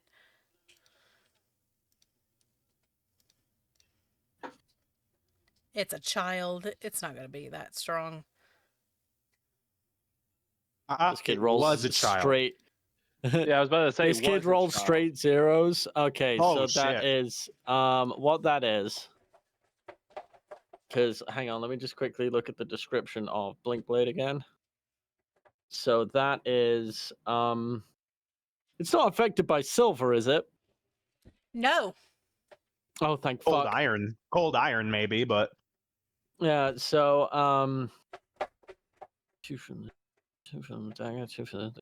It takes a difference of 1, 5 superficial damage. It's up to you if it's halved or not. Okay. Or if it is superficial, if it counts as human, that's aggravated damage. That's aggravated damage because it's human, technically, still. gave this kid a concussion. Yeah, just But straight up. It's you supposed to did- be a non-lethal throw. You threw that, and you see blood trickle down the side of its head. And then it lets out the most loud, ear-piercing scream. And it sounds so feral. And as that happens, you see more shadows on the outside of the building.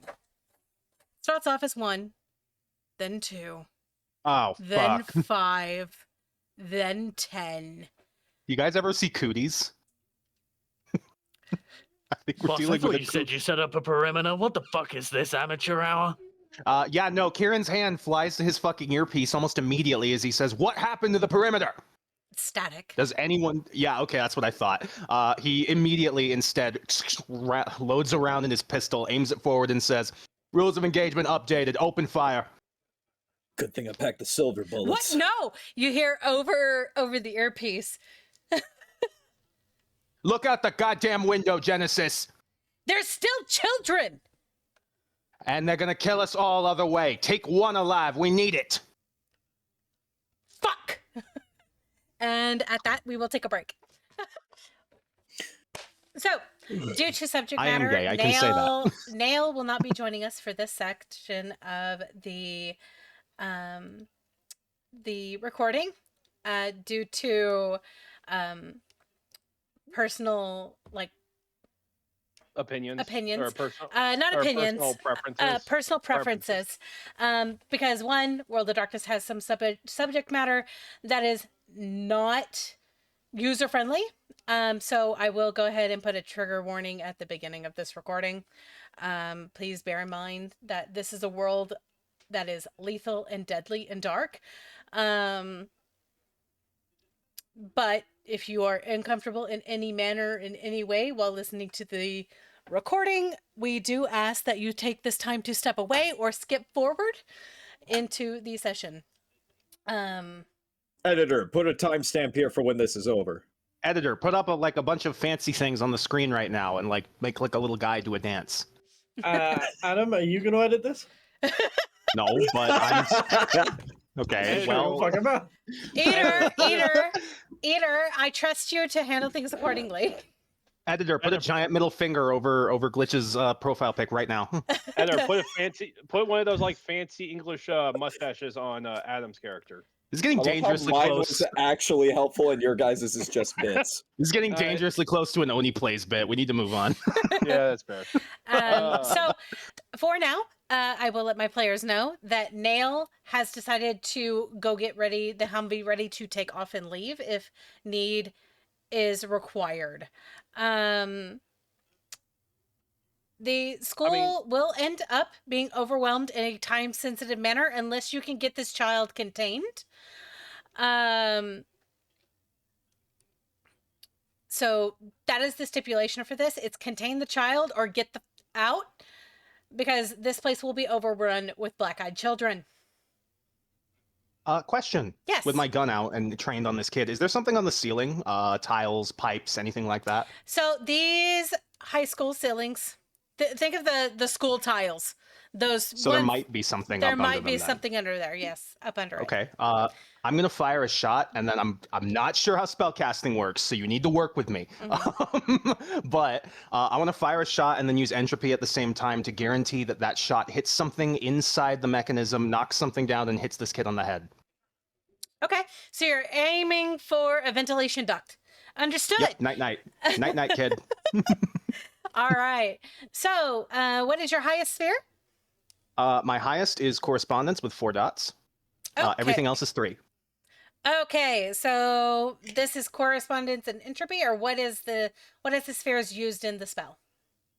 Presumably, I would use. Sorry, I've never done a spell before. Presumably, I would be using entropy in order to ensure that the bullet strikes something up inside the ceiling and hits it at a precise spot in order to trigger a chain reaction that makes it fall. Okay, so for this, I will need a entropy composure. Entropy composure. All right.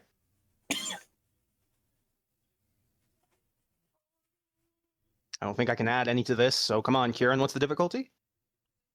What is the difficulty of your spell?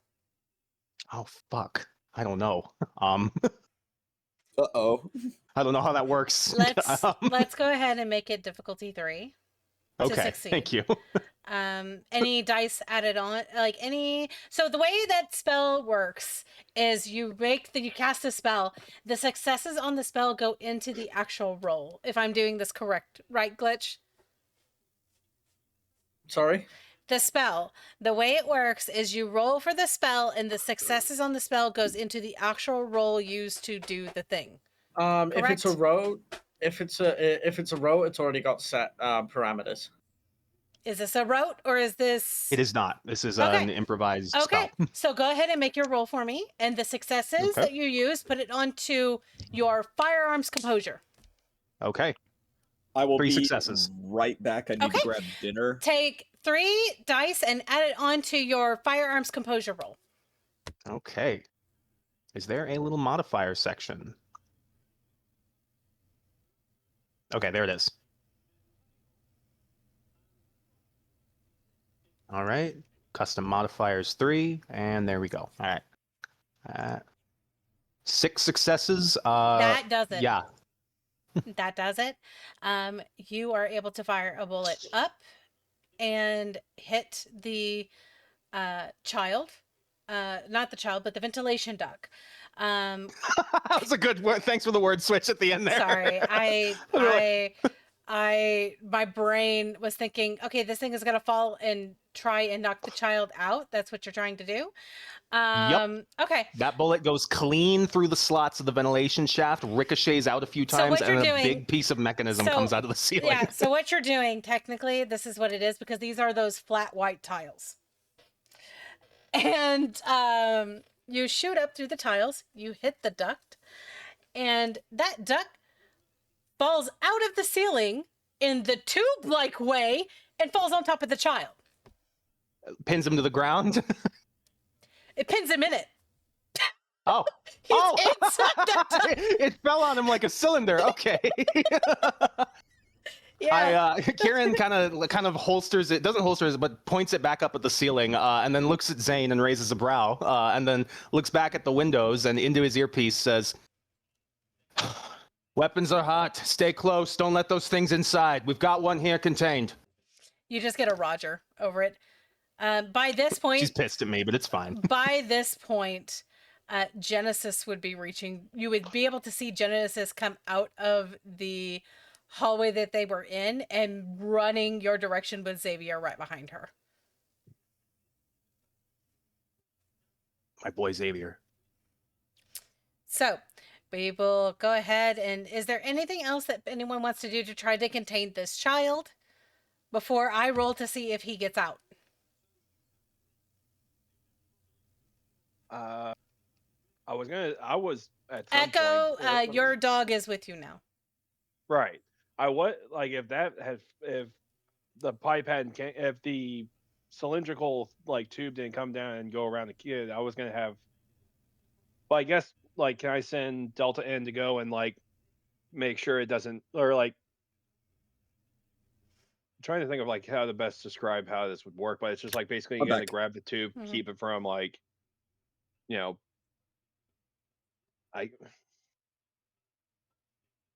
can't think of what.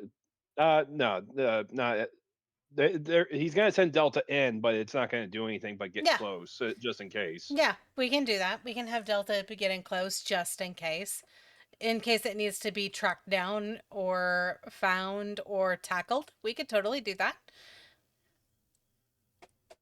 Zane, is there anything you would like to do?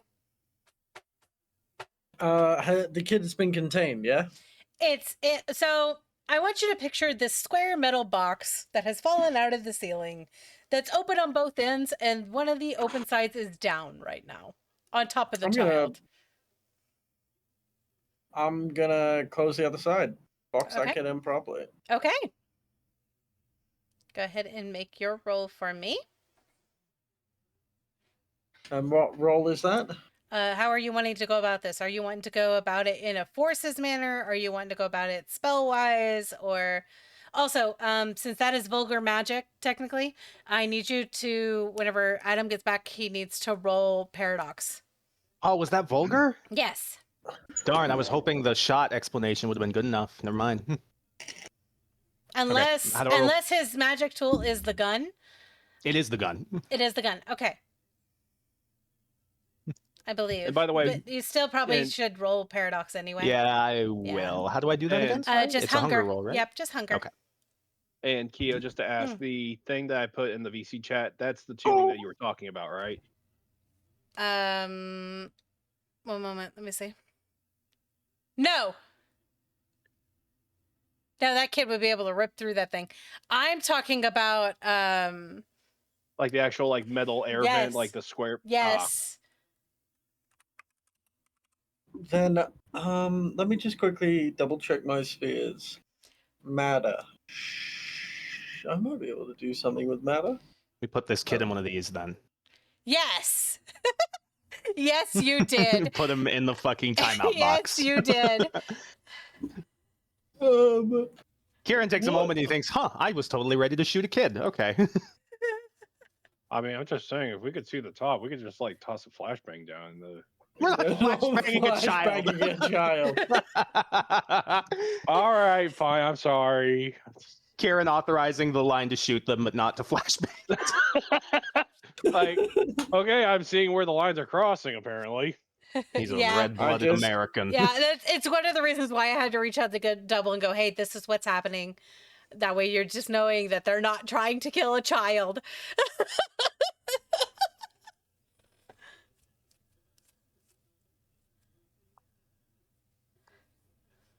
Let's see here. Just had to double check what I can do with my spheres at my levels.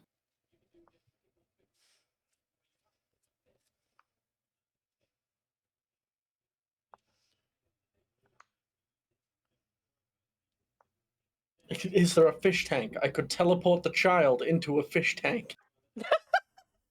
Do you not have forces? I do have forces. You could do gravity. Gravity, every time I've used gravity, I've overrolled and ended up almost making an entire room shit out their own spine. Adult men have a hard time. I will kill this child. That's probably a problem. Well, I mean, can't you focus it to crush the top of that box? Well, what I was gonna do actually is I can affect the shape and temperature or basic state Mm-hmm. of matter. Yeah. Are you wanting to reshape so- the box? Yeah, what I'm gonna do is basically using my metal arm, I'm going to basically thematically overheat the servos in my hand, grab the edge of the box and melt it shut.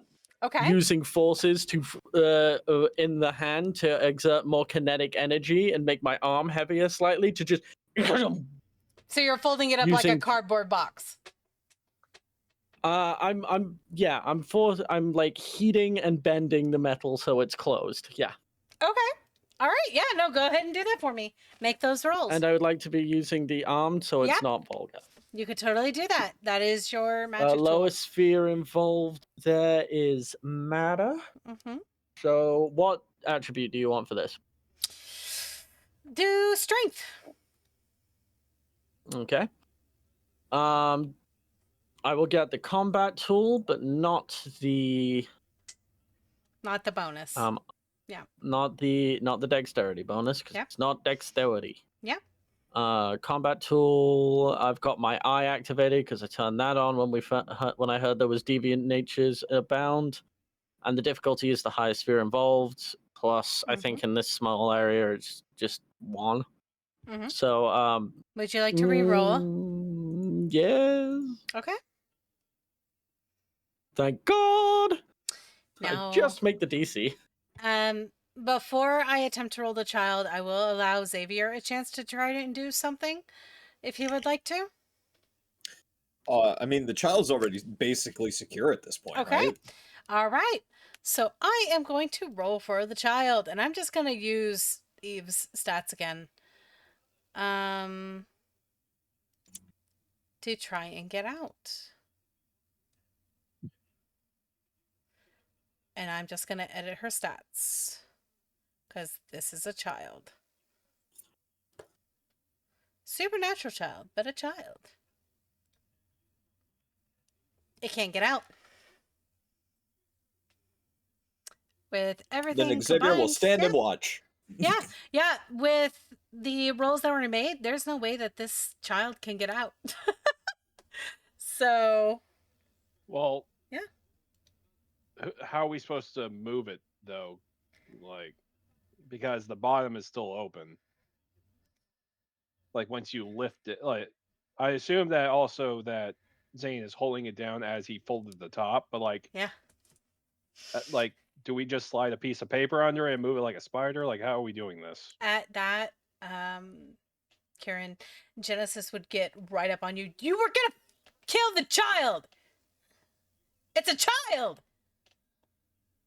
It, he says as his head turns back towards it, might be beyond saving, and so might all the other fucking things outside of our windows right now, and I am not losing any more people to more shit in these awful cities. We already lost so many men at that shit in Nashville, dealing with that fucking thing.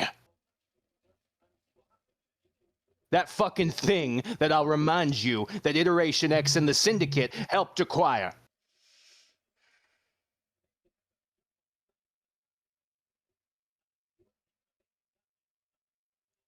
You're fucking insane. Yes, it is. Not It's it, all- you. Well, we have results. I get the technocracy results for the good of humanity. That's what we're doing here, remember? She will huff. Look I at was hoping the box. it would make... I was hoping it would make the little fuckers stand down. I was wrong, clearly. They should fucking send you back to Mars. Kind of just chuffs through his lips. Is the kid, like, flailing in there? It's I was about to say that. screeching. You Zane- hear the sound of nails scratching on metal as it's you hear this box just rattle. What Zane's gonna do is he's gonna do some very subtle magic, and by that I mean he's gonna hit the box with his metal arm Mhm. to just do some low-level forces shit to basically just cut the sound. Okay. He's sick of listening to it. Just Yeah. Yeah, that's fine. I will have your roll for that. You could do that. I'm and just then sitting here. it goes I'm- silent. The box is still moving and stuff, so you can tell the kids in there and thrashing about. It's just making zero noise. Thank you. So what now? We get this RD out of here. Send it back, look over it for processing, send it up to Sundown so they can take a look at it and figure out where it came from. If this is one of Carcosa's messes, we need to figure out now. And how do you say we go about doing that? He reaches up for his earpiece again. Come in, anyone, come on. Area secure. No more deviant activity in the area. Scattered off. Scattered off. You didn't follow them? We have men on their trail. Fucking amateur hour. On their trail, he says, and you can tell he's getting angrier. You see like a vein appearing in his neck. On their They- trail. Sir, they followed after them the moment they started running. And you haven't gotten one yet? Hurry up! And Smugger and smugger Zane Horizon face. the sound of it just cuts. There's no response back. Yeah, smart. Excuses around here. They are your men. They are. Top tier agents of These? Major Sexy. The these are best of the iteration. best. He turns and he kind of just whirls a finger in your face, Zane. These are Iteration X golems stitched together from bits of metal and other shit that couldn't hack it, okay? All of this isn't NWO sanctified. None of this is what I signed up for. Fuck. No one signs Wow. up for this shit. Take it from me, it just kind of falls into your lap. It's not even the worst I've seen. Not even the worst I've done. Right. Let's get it out of here. Someone pack it up and let's move.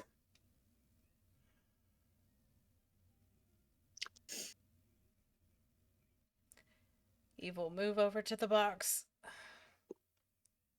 And Sit Zane here will with- pick it up. Oh, okay. Once again, the bottom's not sealed. She's peeling the tile off to put underneath the box. Like Okay. fucking moving a spider outside. Yeah. Yeah.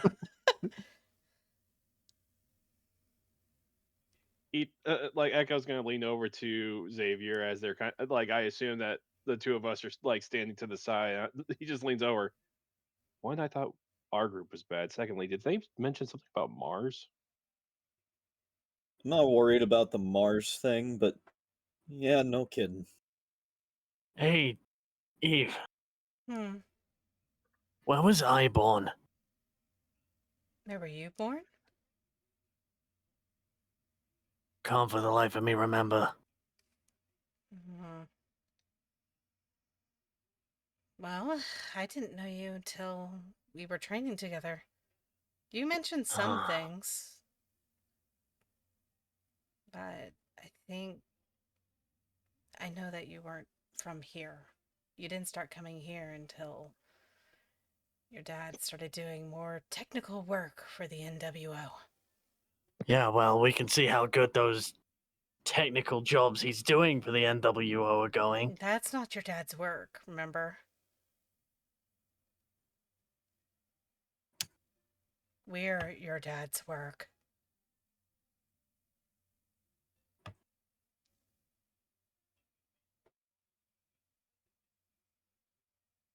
The metal jockeys outside are the people that came with I wasn't talking about Operation them. Shitface.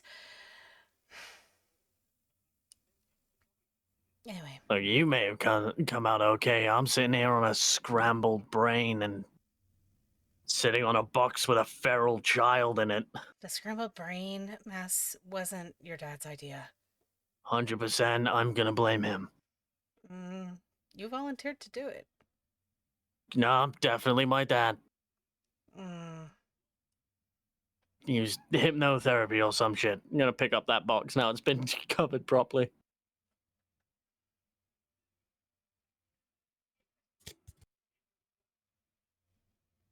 Where do you want us to put this stupid thing? P.O.? F.O. No, still P.O. Load it up in the back of one of the trucks. Drop of blood in a bowl of milk. Are you sure it even drinks? I'm not gonna ask questions. It's a child. Not the time. Shut it. Understood. Put it in the back of the damn truck. I'll drop you the location of where to send it. Pleasure working with you again, boys. Yeah, likewise. No, it wasn't. Yeah, you could hear the sarcasm. Zane's gonna just start walking this child in a box. Occasionally rattles. He's like, fucking settle down. It's my kid in a box. Later, Constantine. Get in the box.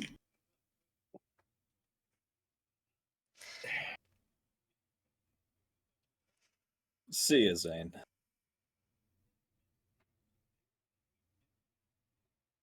An acknowledging nod.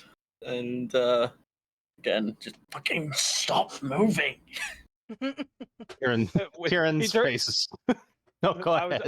I just imagine like we see Zane turn the corner, like carrying the box outside, just down the hall. Just, will you fucking stop? Kieran's face is stone as he watches Zane leave, and then he kind of sniffs through one of his nostrils and he looks at the rest of the hunters and says, I apologize, that didn't go perfectly.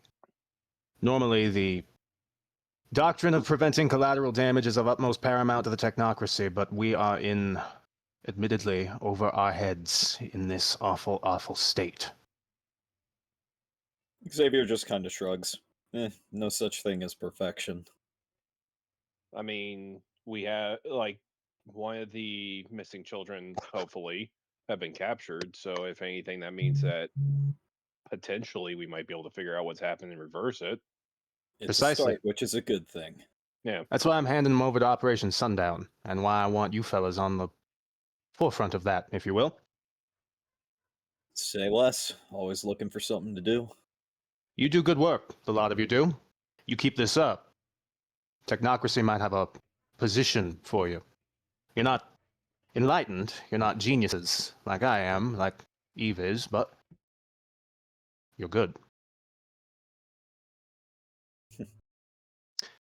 Echo goes to like lift his finger almost to like mention, it's like, you did compliment, like he was about to like make a comment about something and then just like puts his hand down, just like, that's probably not. Probably not a good idea to say it in front of this man at this moment. Yeah. Xavier no. just scoffs, remembering a comment Zane once made towards him.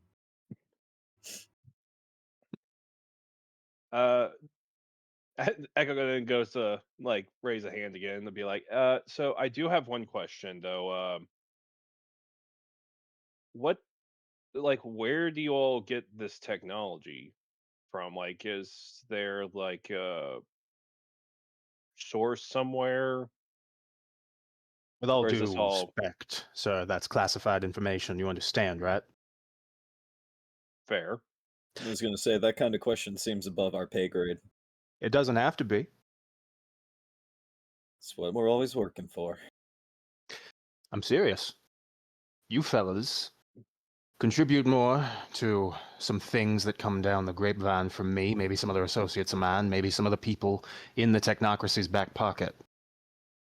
We can get you what you need. We can endorse you. We can get you whatever it is you want, as long as you can make what we want happen. And what we want is nothing more and nothing less than the preservation and continuation of humanity. Of reason, logic, of testable, observable, and repeatable. This, that, he points over his shoulder at Zane, breaks causality. It's not testable, not repeatable, not observable. Well, actually, it's very observable, but We get you fellas, We you get fellas know what you're doing, yeah. You're hunters, monster hunters. That thing, those oddities you took out before. Your friend had a salient point that I'll touch back on. A witch making deals with something. We didn't get any closer to finding out what's going on here, but this might be our fault, boys. Xavier arches an eyebrow. The enlightened, us, our kind. Carcosa. I wonder if this stretches back to him, or I wonder if this is some other unattached... whatever. That's a cute dog. Oh, thank you. Filter Changes the filter- subject that quickly. filter myself, but unfortunately, Ethan, Echo's going to be a little bit curious. I do have one question though. I believe I've heard you say this twice now. You say that the technocrats are trying to improve or trying to preserve and protect humanity, but how does that work if some of your soldiers look like they've had their humanity, for lack of a better term, tampered with? His brow raises. They know what they sign up for when they join the technocracy. And just... how does a little bit of metal remove their humanity? Would you say that to a veteran of Vietnam with a prosthetic leg, son? Did you say that to me with my glass eye? Well, I don't mean like that, but Then how do you mean it? well, the one who punched the car because they couldn't speak. Gave away top secret information towards one of the traditions. The enemies of the technocracy, the allies of inconstancy and poor reason. We didn't kill him. We're not barbarians.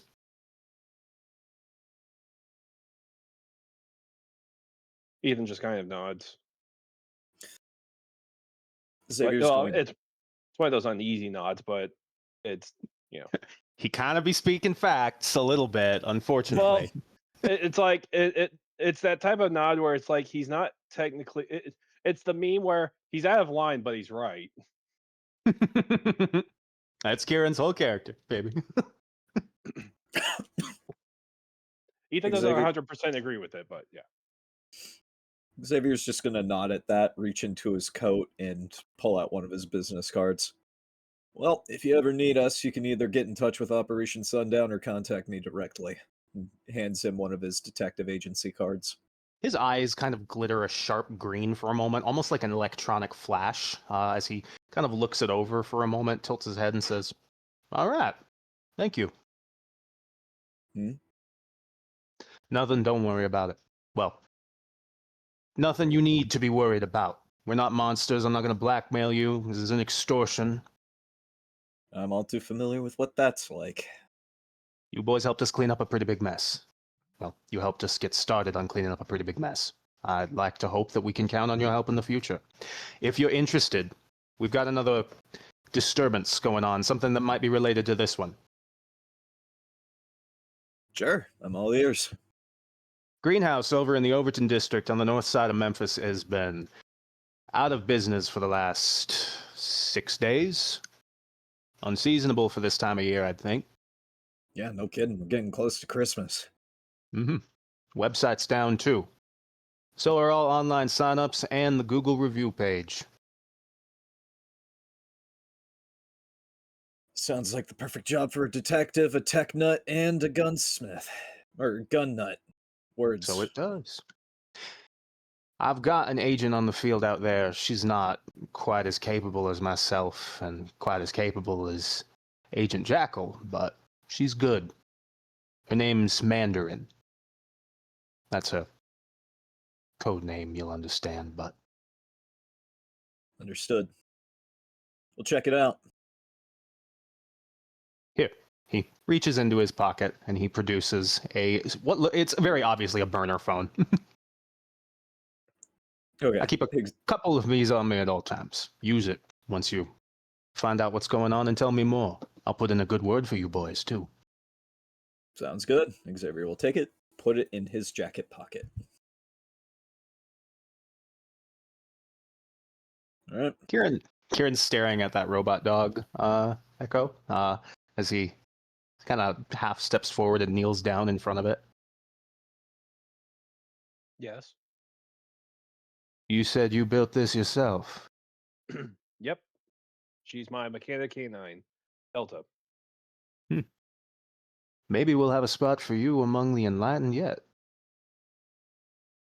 I'll see you gentlemen later. Kieran Holt turns on his heel, and the sound of his boots echoing along the linoleum gets further and further away.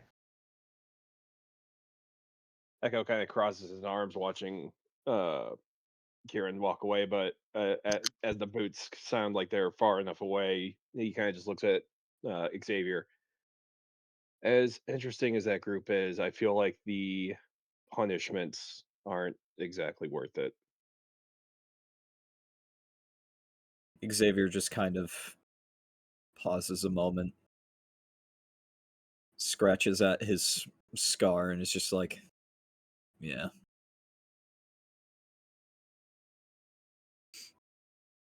You know, we talked about Faye earlier. Didn't we just meet a couple?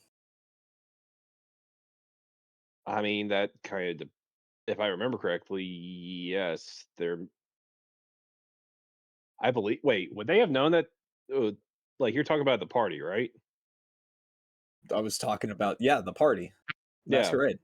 Were we told that they were Fae, or did they admit they I were remember a Fae? comment being made about one of them being a satyr. Oh yeah, that's right.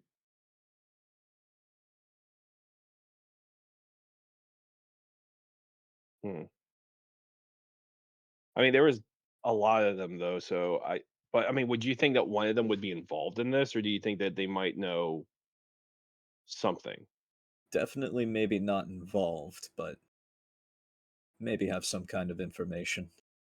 Well, here's the better question to ask: do you have a way to contact them? Because I don't. I personally don't, but you know us detectives. We've always got our ears to the ground. Well, better question is, do you remember their name? Think so. At least one of them.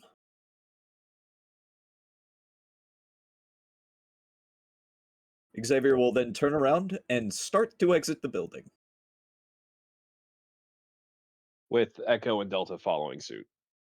Okay. You exit the building. You see that the grounds are pretty much clear of those metal men that you had seen earlier. You do see that the Humvee is running and Nail is sitting kind of stone-faced in the driver's seat, waiting. And then you also see Agent Hollow and Genesis loading up the metal box into a truck.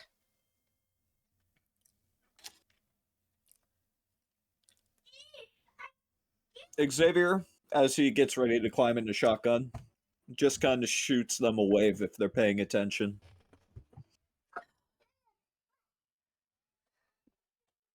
You see that Genesis is speaking to Zane. And then she will glance over, see you, and she will wave. Give you a friendly wave back. And Zane will look over his shoulder, give you a nod, light up another cigarette. Now, at this point, remembering he definitely dropped a lit cigarette somewhere in the hallway at that school, and that's for cleanup to figure out, not me. And then he's going to pop 2 pills of Adderall, and then make sure the kid is securely fashioned, listening to what Genesis is saying. Mm-hmm. Echo opens up the back of the SUV and lets Delta get in. Closes it. Looked over and seen the Adderall. Just has he reached that limit yet of how many you should be taking in 24 hours? You're talking to the guy that has at least 6 cups of coffee a day. Oh, that's a fair point. My bad.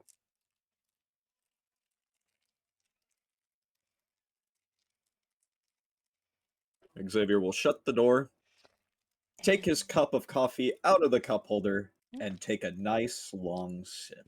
And Nail will take you all back to the safe house. And I will end session there, since Nail isn't here to have any conversation. Understandable. Understandable, yep. Yeah, no. So, I knew that the subject of children would be very dicey. Yeah. But that is something I can talk with him about later, now that I know for future. But yeah, from all of us here at Whispering Winds, we hope that you all have a wonderful evening, and keep it light and sleep like the dead. Have a good night, everyone. Bye-bye.